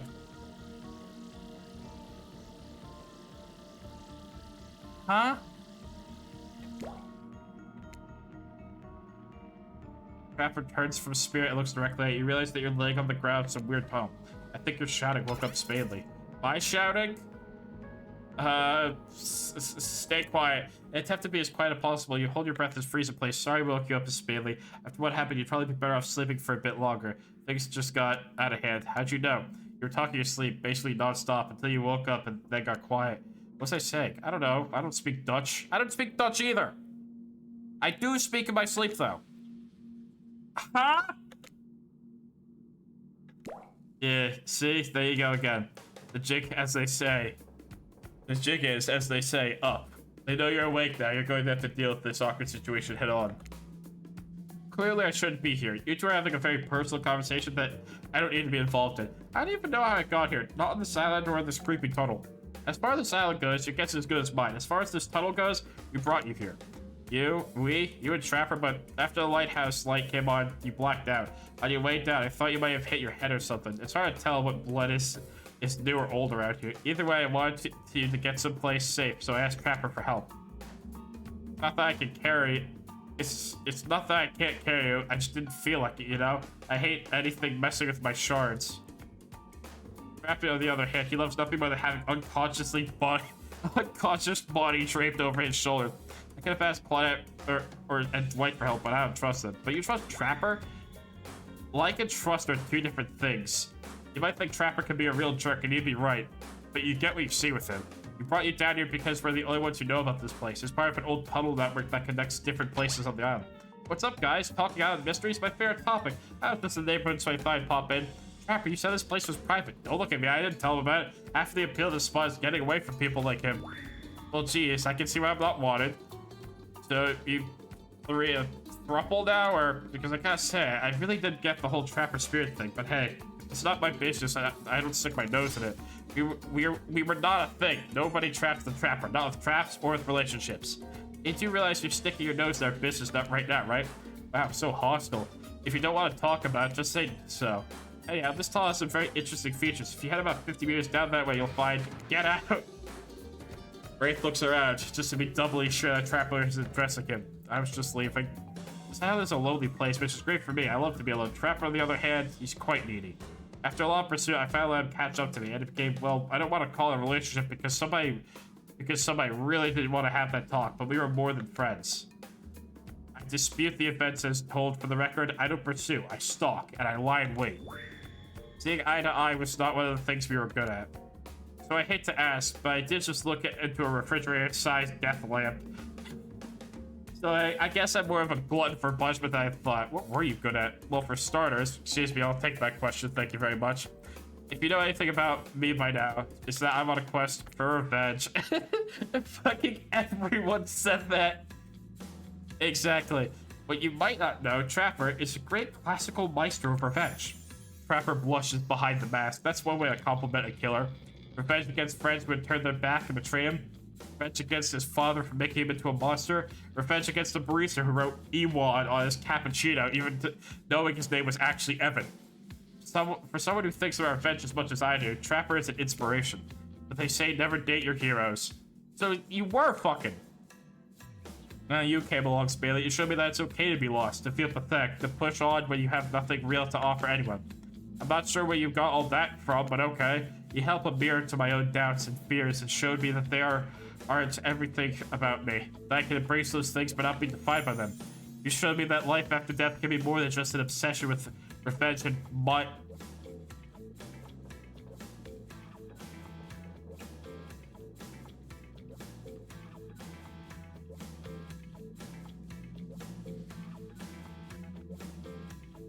So where are you two parking? Who just whispered in my ear?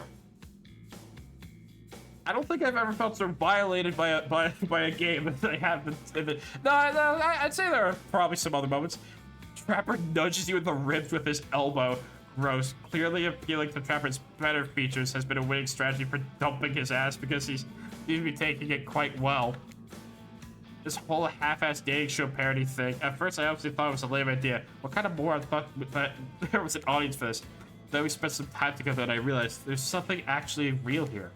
I don't want to give up on it. I don't want to give up on us. Listen, Spadely, when you were knocked out unconscious by some minor head trauma like a total weakling, Spirit confided me that she has real feelings for you. I took it extremely well, naturally, because I trust her and value her opinions. That doesn't mean I trust you. If you want to get for her, you have to get through me first. By passing Trapper's test, trademark, coming to BHVR TV Saturdays at 8 p.m. This game is a stroke. Welcome to Trapper's test. Answer my questions correctly or die by my blade. Question 1. What's Spirit's real name? The one given to her by her murderous father, which she only lets her real friends call her. I actually do know that. Okay, you got that one. Don't celebrate yet. Question 2. What lives inside Spirit? Dragon. Sure, everyone knows that. They won't all be this easy. Question 3. Where did Spirit work before she was normal college girl? The restaurant. I know. To think I would date a waitress. Don't tell my father I ever mingled with help like that. It'd be such a disappointed me. Question 4. What's the Spirit's favorite color?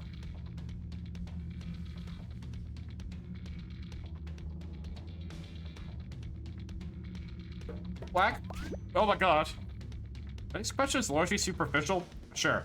Maybe I didn't know the Spirit that well. Maybe that's why maybe that's why it didn't work out for us. Who knows? Question 5, the final question. You got this, Spirit. According to Spirit, what's worse than being dead? Not being seen for who you are? I'm so good at this video game. When I pitched Trapper's Test to suits at BHVR TV, they told me there was no room for budget for a new car to be given as a final prize for winning. So I killed them all, right there on the spot. While killing them didn't solve any of the budget problems, it sure did feel good. I'm telling you this. A, to brag, and B, to explain why the only thing you're going to win is me saying congratulations for passing Trapper's Test. Not that it was some huge challenge. I mean, the woman's obsessed with a giant light that shines in the dark, has a chip on her shoulder about being seen. Go figured, probably guessed, but rules are rules. Even if I literally just made them up, you got it right. So I guess I approve of you dating Spirit, or whatever. I never really cared in the first place. I was just hoping you'd slip up and give me a good excuse to wet my blade with your blood. Maybe I'll find a reason tomorrow. For now, you two have fun. Wink, wink, wink. Trapper out. I'm sorry you had to endure that. What, 5 measly questions? It was nothing. Not even that. As ridiculous and unnecessary as it was, the whole thing. The waking up in a random tunnel, the overhearing our argument, the news that Trapper and I had something going on, and the stupid quiz, all of it. Especially the whole Trapper out catchphrase. It's only because I actually like you. None of it would have happened if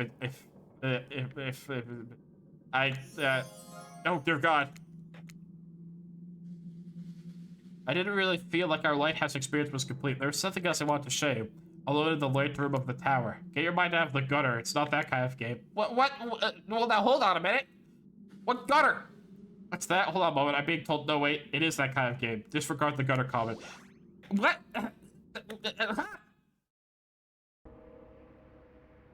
You're excited to return to the light room of this lighthouse despite all the drama and worry that was previously a part of this place for you.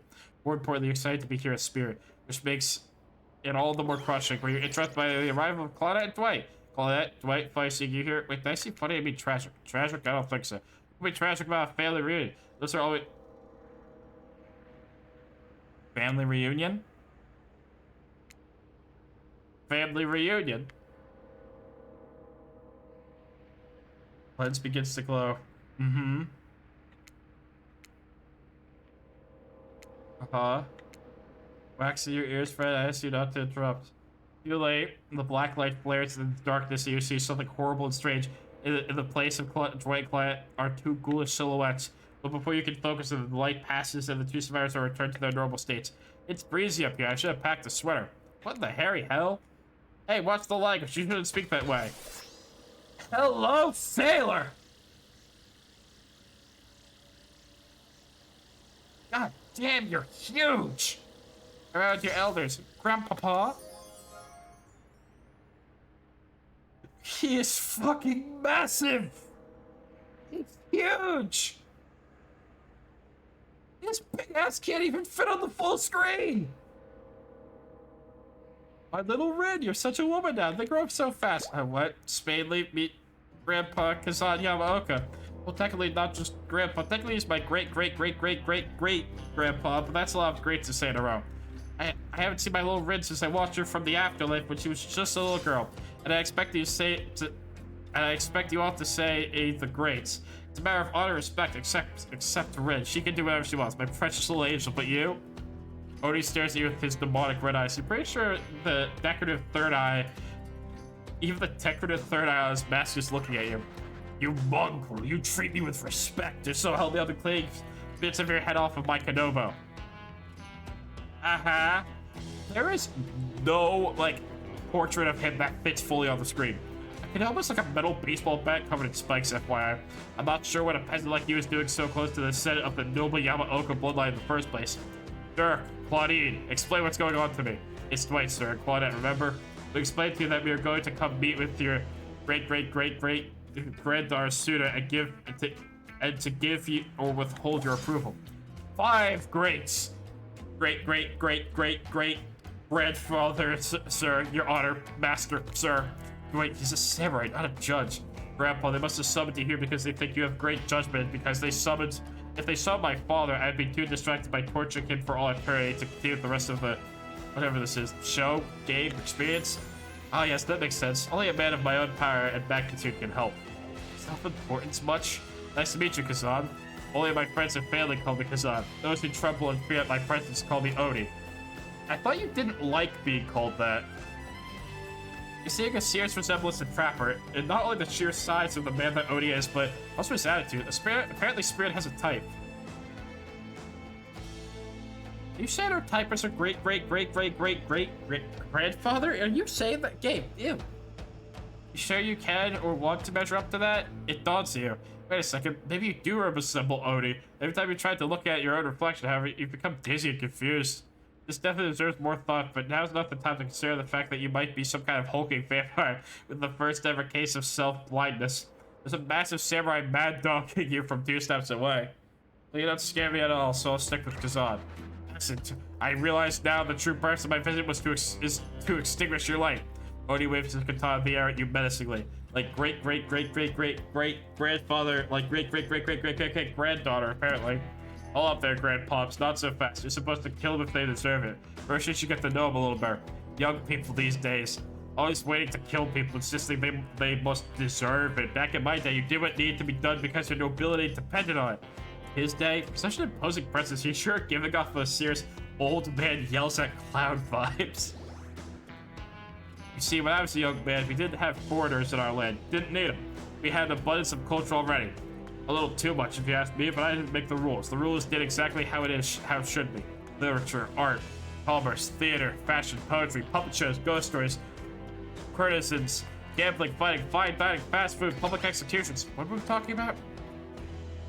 Spirit giggles at her great. Okay, I'm not saying all those every time at Oni's forgetfulness. You wonder, does she even like this guy? Sure, she hates her father, so listen up, old man. We don't have time for you to list every activity available to a samurai in the entirety of the Edo period. Silence, peasant. You're showing your ignorance. Samurai were forbade from many activities that did benefit the Bushido code, such as attending certain theatrical performance. For instance, sometimes, however, a samurai would put on a disguise or seek out entertainment. I'm not saying I did that because I had honor and a body built like an entire castle that is quite hard to hide. But clearly, you have neither my honor nor my physique. You don't even know about the ins and outs of the shifting rules of the traditional Japanese samurai etiquette, you fool. Red, what would you want with such an uneducated admirer such as this? You find it hard to believe that any contemporary person knows all that much about who was and wasn't allowed to do leisure activities over 100 years ago. However, you're not really sure how to handle this massive demonic old man. Oh, and I guess, sweet Red, my beautiful descent, you invited me here to do what you're too kind to do. Jerk's headed. Claude, Doris, fetch my Kanobo. Red, wrap your robe around this mongrel's hands and hold them still. We'll splatter the brains on the beach together as family. Jesus Christ, man. Grandpa, no, that's not why I invited you here at all. In fact, I didn't invite you. Claude and Dwight did. Yeah, sure. Wink, wink, wink. The whole saying wink out loud thing is getting out of hand. Them and Trapper really do have a lot in common, don't they? I swear Spadely has a good soul and the heart of a warrior. I don't agree with that one. They fought for my love. In their own way, faced down death more than once, and put up with their fair share of nonsense. Okay, those two I can agree with. Nonsense which seems to be endless. Can I don't know, wrap this up already? Of course. Who am I to expect anyone to wait around for my approval? I've only been hanging around as it goes and watched my bloodline be polluted by cowards and quitters for 5 generations. Just come to give your ancestor-in-law a hug. Sword drawn, Oni beckons you closer. There's no way he has ever hugged anyone his entire life. I think I'm good over here, actually. Red, now push them my way. I'll split them in half. The sacrifice of this usurper to the Yamaoka bloodline will surely bring us back to life and set us back on the course of honor. You're so silly, Grandpa. We both know that only one sacrifice can get our family back on track. Revenge of my father, your great-grandson traded to the Yamaoka name. Fuck me.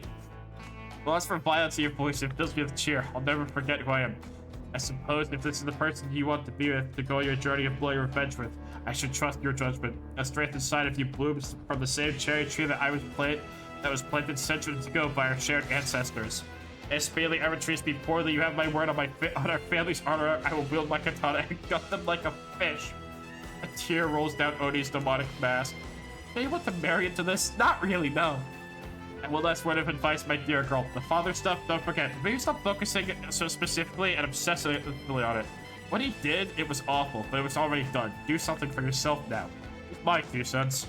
Well, be well, Rid. I will see you again soon. Now let's go, servants. Clint, Dennis, return me to my stables. I assume the dragon has been attended to? Yes, sir. I swear this still isn't better than dealing with Trapper's dad. I'm sorry if I was disrespectful of your great-great-great-great-great-grandfather. He seemed like a very special man. I realized I will never measure up to someone like that. A warrior with a hell of a fashion sense. I mean, that mask. Don't worry, I would never expect you to. Or want you to. If I really wanted the biggest brute alive, I'd be down Trapper's cave right now avoiding his vintage bear traps. Can you stop talking about the fact that you got handsy with that dude? That's not the life I've imagined for myself. This sense of abstract duty anchor at a world changing around me, a lust for blood. There's no way to live, and yet now you know that is the Yamaoka way of life. Forever I'm cursed to battle against the dragon that lives inside me, or at least maybe I was until now. I'll be the dragon tamer, baby. You haven't won this game yet. Please don't ruin it. Sorry, I have no idea where that came from. I think we've spent enough time in this sledge room. We should get back to the beach. Yes, please, God. Moonlight sets a romantic mood as the storm clouds roll in and surround the black lighthouse. You know, the sun might have set, but if we wait long enough, it will rise again. Whoa! Stop! Red flag. Mira removes her sheer robe, showing her not reading that. Her pale skin glows onto the light of the moon.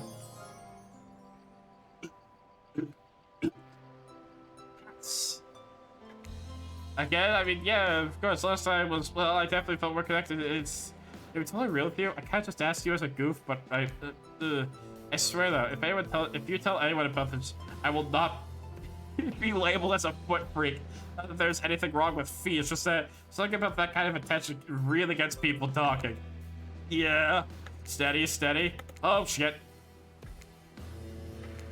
I didn't know we were doing this. You kind of jump scared me with this game.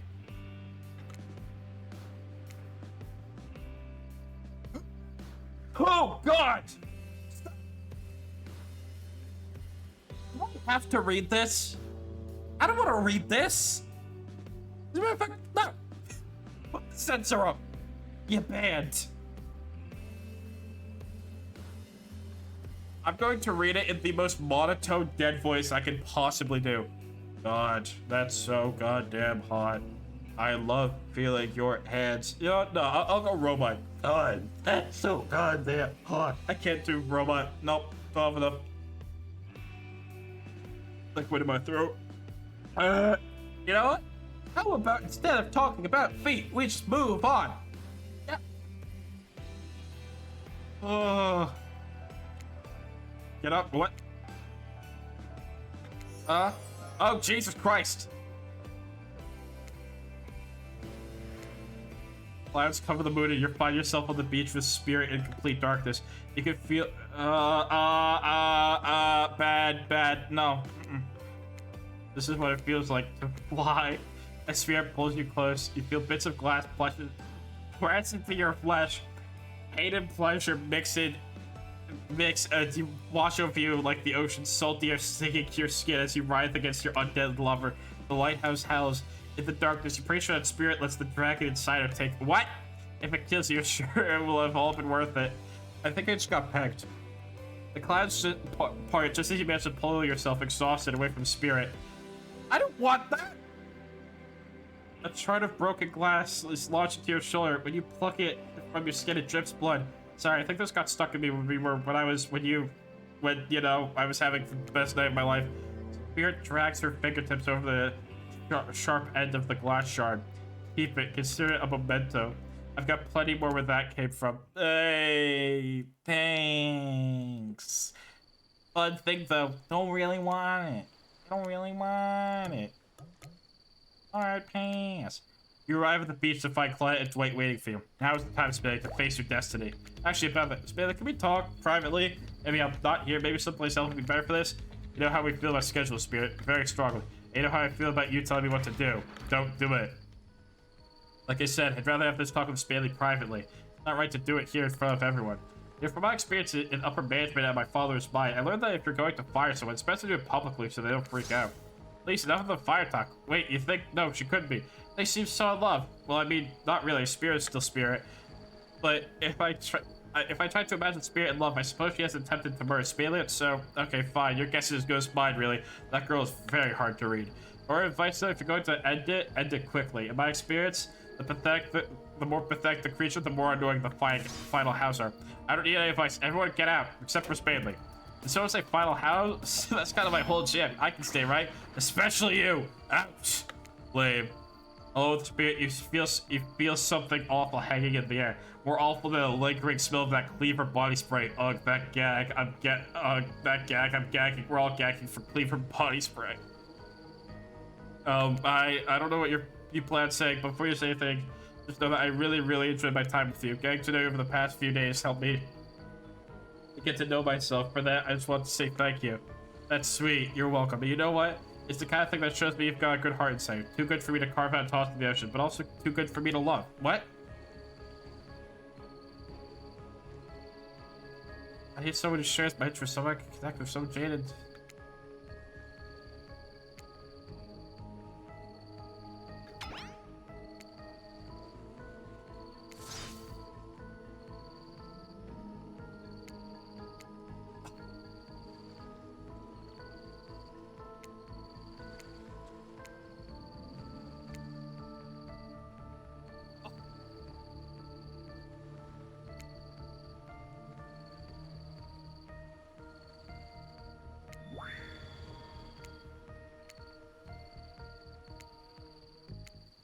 It just got friend-zoned.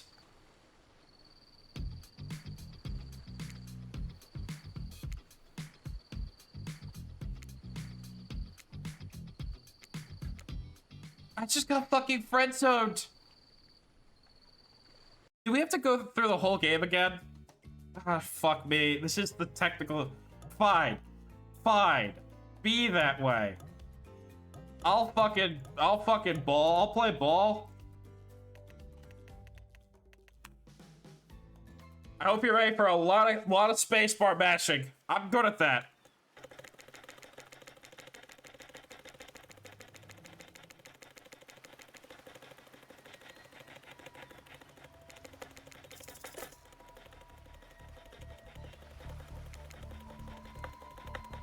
I can't believe I got fucking friend-zoned, dude. That hurt. Here, take it. That hurt, man.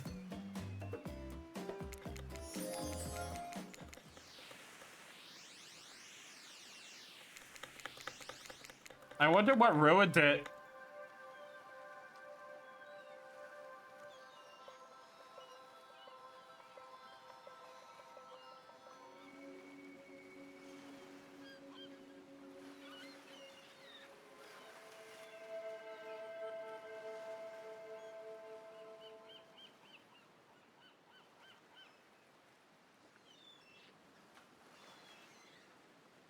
It's time. This time, since I'm doing this whole thing over again, we're probably going to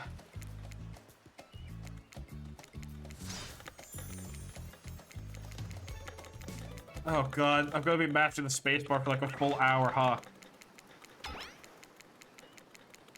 Yeah.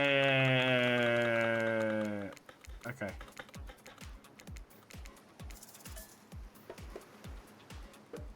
Average. Flight.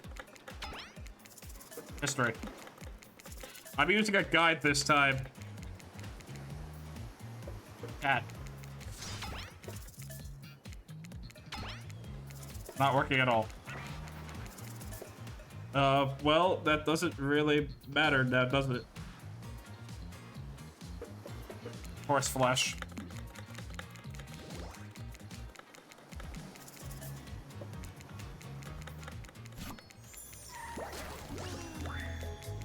I can't believe I got fucking rejected, dude. That hurt.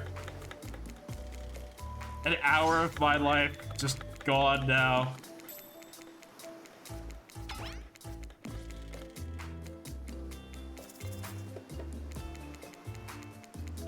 I think that by the end of this, we should try to like see who would technically be the best character. Like the one that I could probably vibe with the most, because after this, that hurt, man.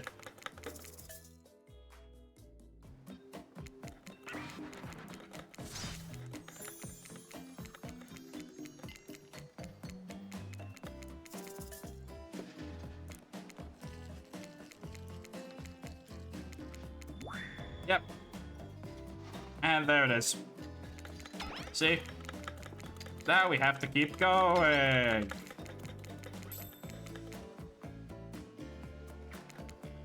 Also, I was actually right. According to this, Dracula would be the right pick. I was right the first time, and I fucking doubted myself.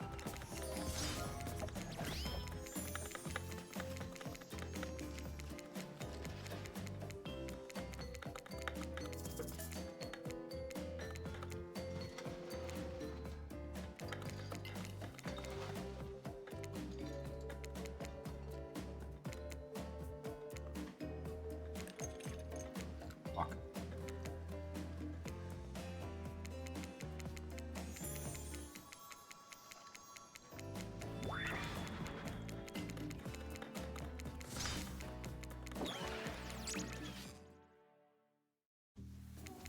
I'm so fucking sad, dude. I can't believe I got rejected. That hurt, man.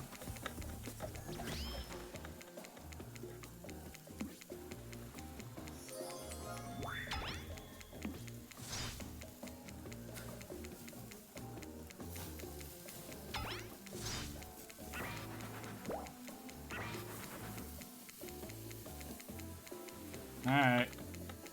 Here we go.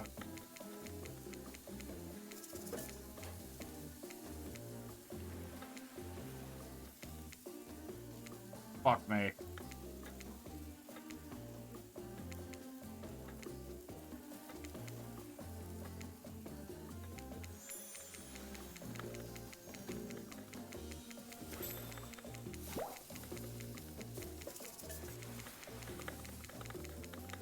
Keep going. A lot of bashing today.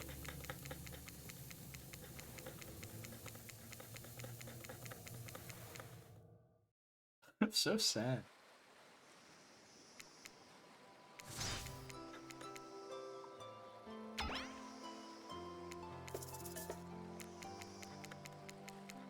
See, the thing is that I don't entirely know what I did wrong.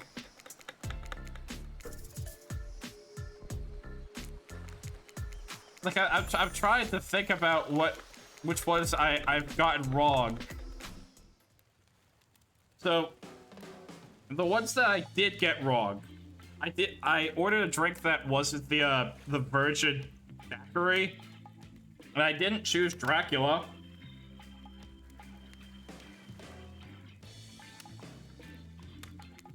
So, I guess that is a start.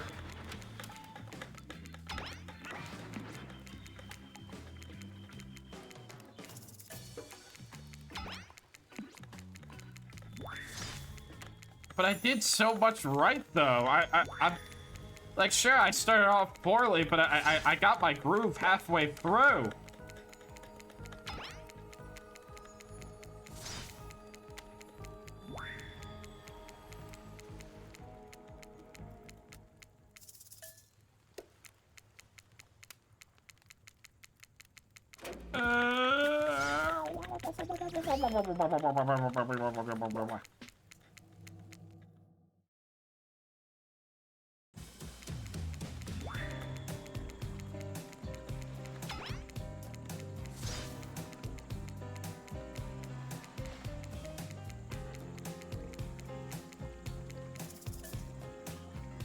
So technically, this is one of the ones I did get wrong. I have to pick who cares. But to be fair, Who cares sounds more like a snarky who cares, you know? I don't care about you thing, you know? I'm not saying that this girl had some problems, but I am saying that maybe, just maybe, we might need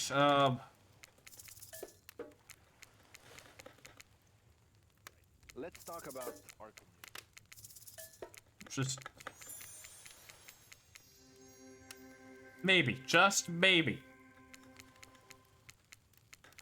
I literally cannot tell what her whole shtick is. Like, oh god damn it, this guy's drawing me in my sleep again.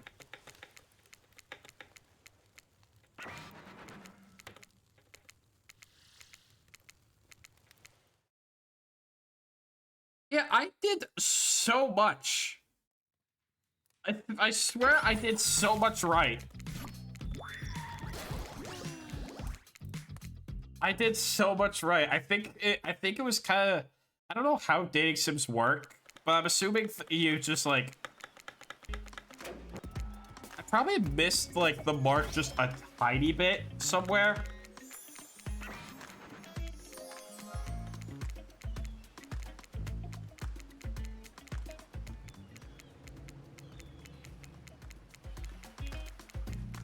Actually, hold on a second. Okay, let me save here. Let me see if I could clutch up somewhere. Oh yeah, I have to.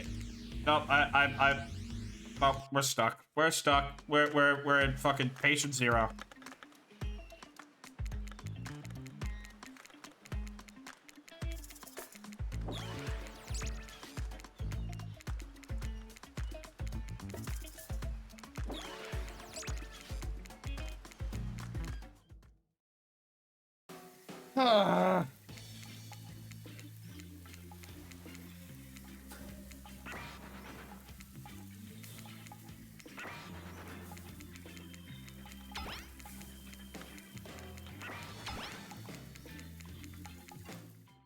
What a sad fucking state of affairs we're at today.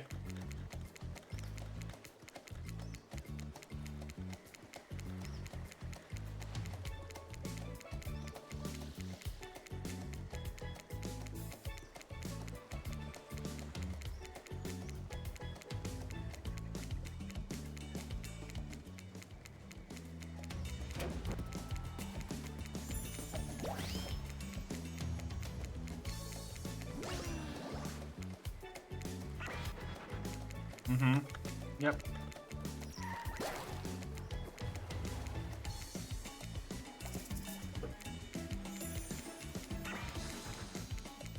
Ugh. God damn it.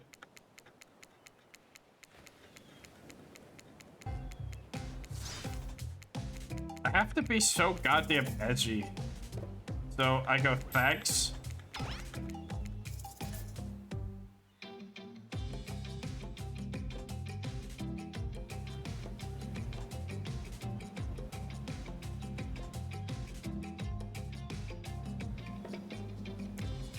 Uh-huh.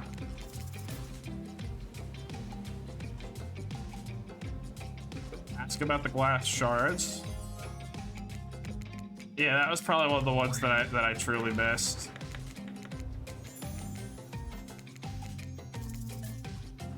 Alright, let's try this again. How was that not bad? Excuse me?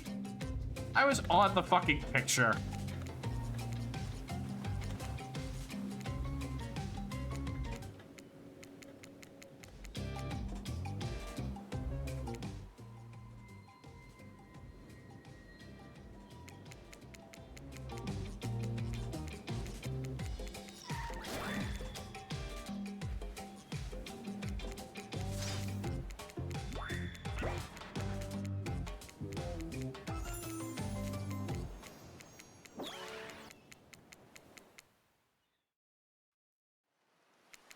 I'm sorry. I'm so upset about being rejected here. I'm so upset. I got friend zoned after we porked. How, like, what the fuck? I had a fucking glass shard sticking out of my shoulder.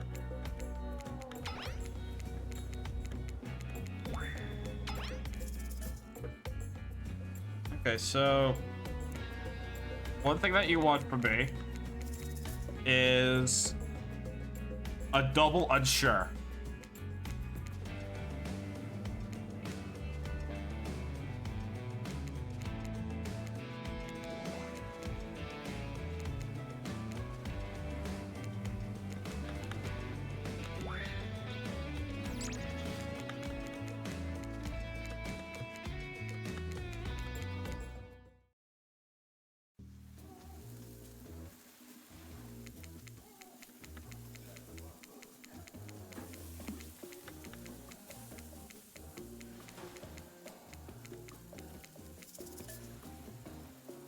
But now we have to be coy. Yes, I did that right. How? It doesn't really say anything about being nice or mean to Dwight Claudette, so I'm gonna be nice to them. I'm always nice to them.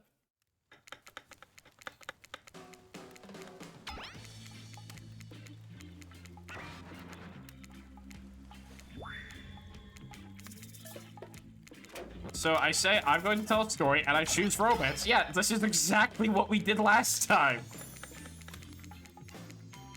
How close to the mark was I?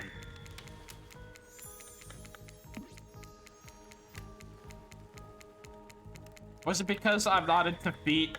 Was that it? Was that it, ma'am?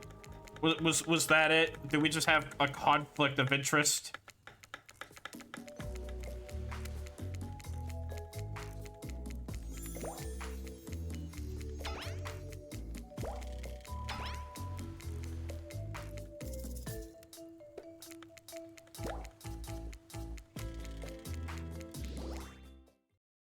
I'm assuming we just have a conflict of interest. According to the guide, once again, you ready for this one? You ready for this one? You stay sober, of course. And guess what? I was right again. How did I get friend-zoned?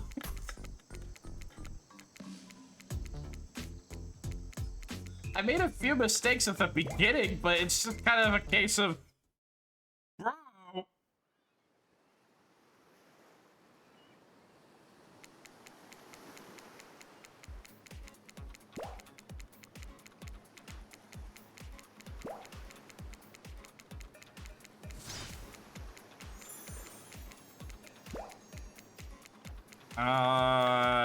Well, now we can technically eliminate anybody.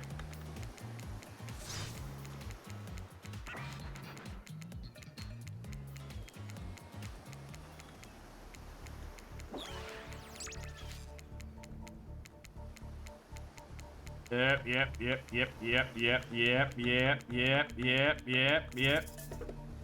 Wraith has been kind of annoying me all day, so he's gone. Goodbye, Wraith. And there it is, the trickster body pillow.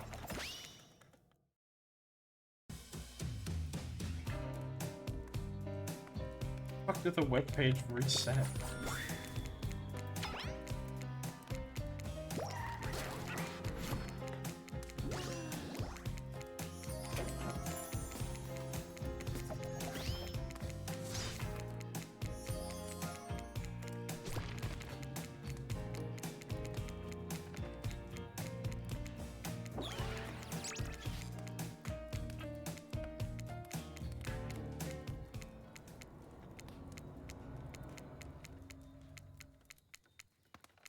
I'm still like, I'm trying to figure out how I fucked this up.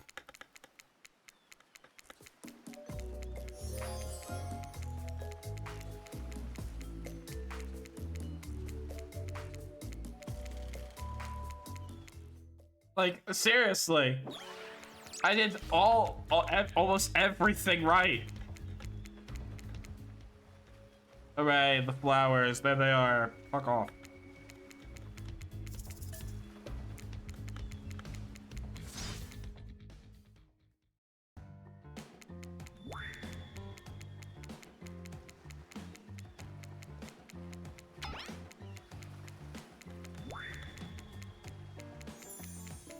I tried to match the spacebar a bit quieter.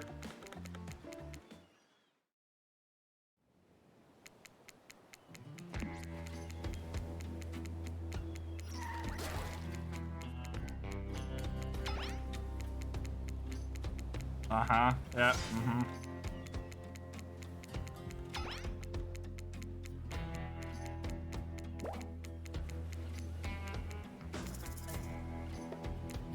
Now we need to go up and potentially die.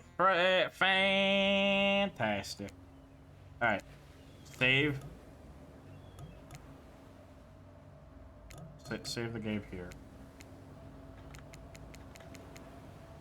And now we have to try to not die to the giant flashlight.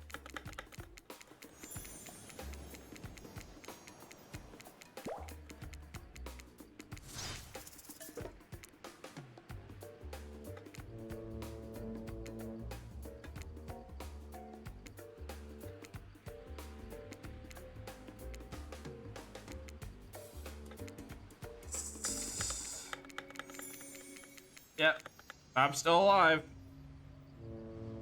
I'm still alive. Don't worry about that. I'm definitely still alive. And now we're back down here. Mm-hmm. I mean, I could stay quiet. Yeah, let's just stay quiet. It doesn't really matter.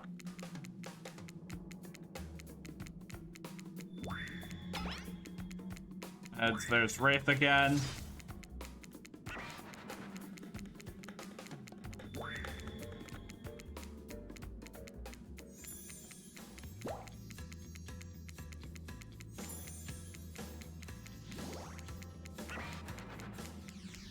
And now we need to take the test. Yep, that one. Yep, there's that. There's that one.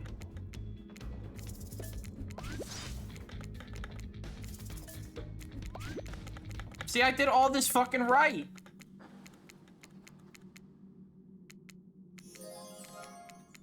And it's the same thing. It's the same thing.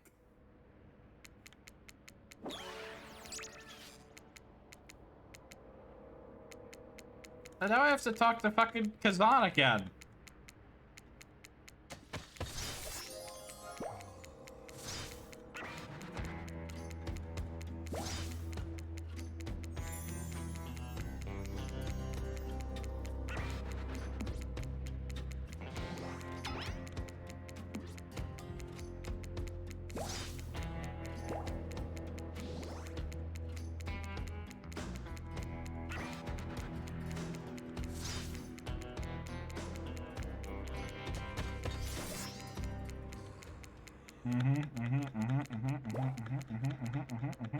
Yep, and there we go. Yeah, we're doing this part again. Part where I fucking massage toes or some shit. What do you mean, almost? Bro. This isn't going well. That did not go well at all.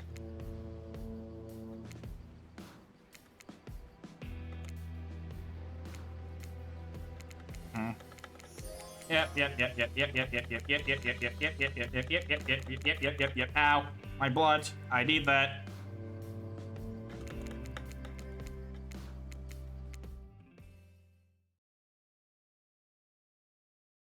Alright. Now we save the game. Right there. Right there.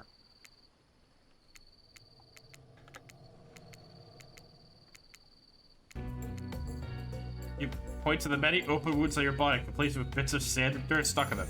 Yeah, you can say that. Yeah, some of those are definitely infected.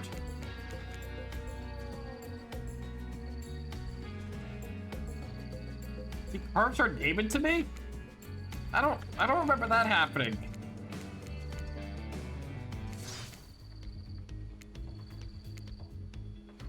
A social institution put in place by men in power. As the view is going to take the control of the world. I'm not interested in playing the game. I'm not interested in doing what anyone tells me. By anyone's rules. I don't believe in. I don't believe. Okay.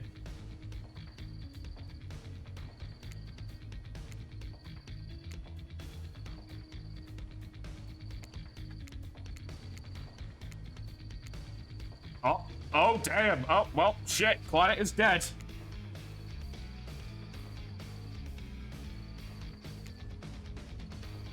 They killed Claudette.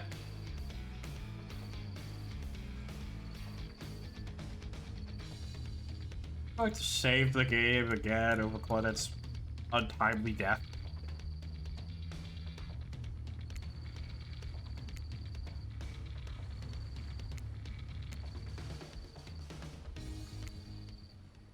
Okay.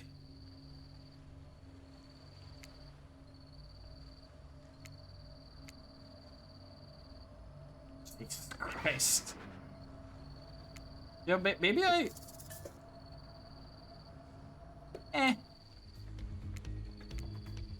You look up at Spirit, she's furious. I could never kill him. I never loved you. Yeah, it doesn't feel good, does it, bitch? I don't care about you, about your pathetic quest for revenge, or your petty personal drama, or about your cliche existential struggles. Spirit is aghast. You shared so much with her, and she opened up to you like no one else in her life. Metaphorically, I mean, she's literally full of open wounds. I'm just here for this moment right now, to watch what little blood is left of your cold face drained from your face. To show you that you're not even close to the ruthless killer you think you are. Show all of you you're nothing. You think just because you have a tragic backstory and a signature weapon, that makes you worthy of my pursuit? You're toys to me. I play with you, then toss you away. This whole world is my sandbox. For me, I am the ultimate killer. I am the next generation monster. I am the future of suffering. Hey, it's this guy.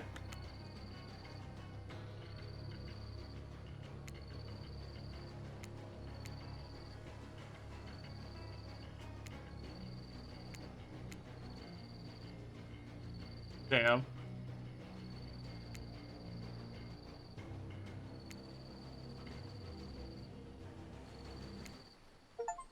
Yep. That sucks, doesn't it, huh? That must really suck. Days later, not much to change from murderer's out. Money resident, sure, but in the end, what difference does it make? The tropical vacation with no end in sight continues. The water is warm, the drinks are cold, the fire crackles. Peaceful in the distance, and Spirit reads alone by the pool. I can't believe they pull this card with me, the one obsessed with revenge. I know they know that's my thing. I've said it a billion times, cut to pieces, wild hair, obsessed with revenge. Those are my most obvious character traits. Forever's a long time, don't they know? They don't know that they'll never give up. Never, ever, ever, ever. Yeah, that sucks, doesn't it? Okay, now let's go back and actually get the right ending. Come on, let's go.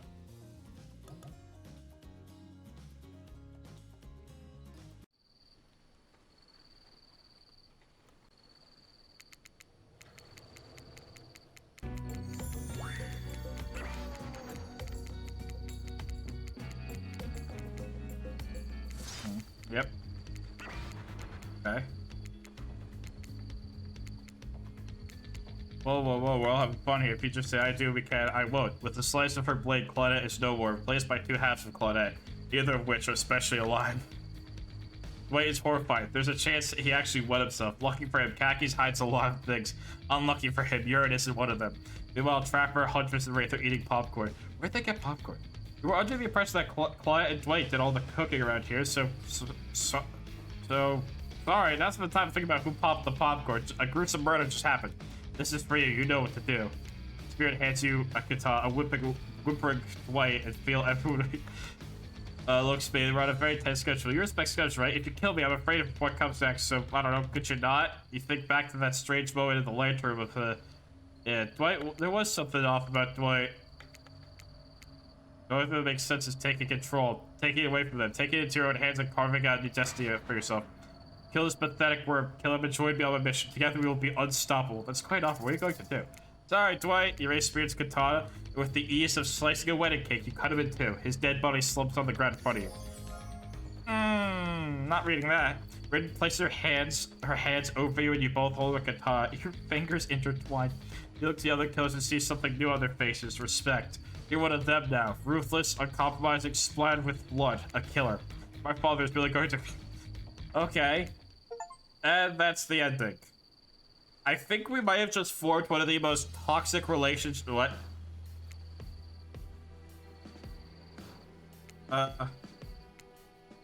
Oh, God. Okay.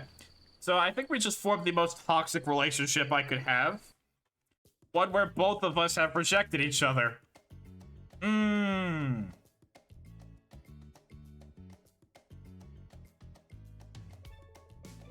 But in total, just throw this out there, bringing the guide back out here. Let me count how many I actually got wrong. I got the Virgin Daiquiri wrong and the Dracula book. I didn't pick Who Cares. I didn't ask about the glass shards. I didn't pick Unsure twice.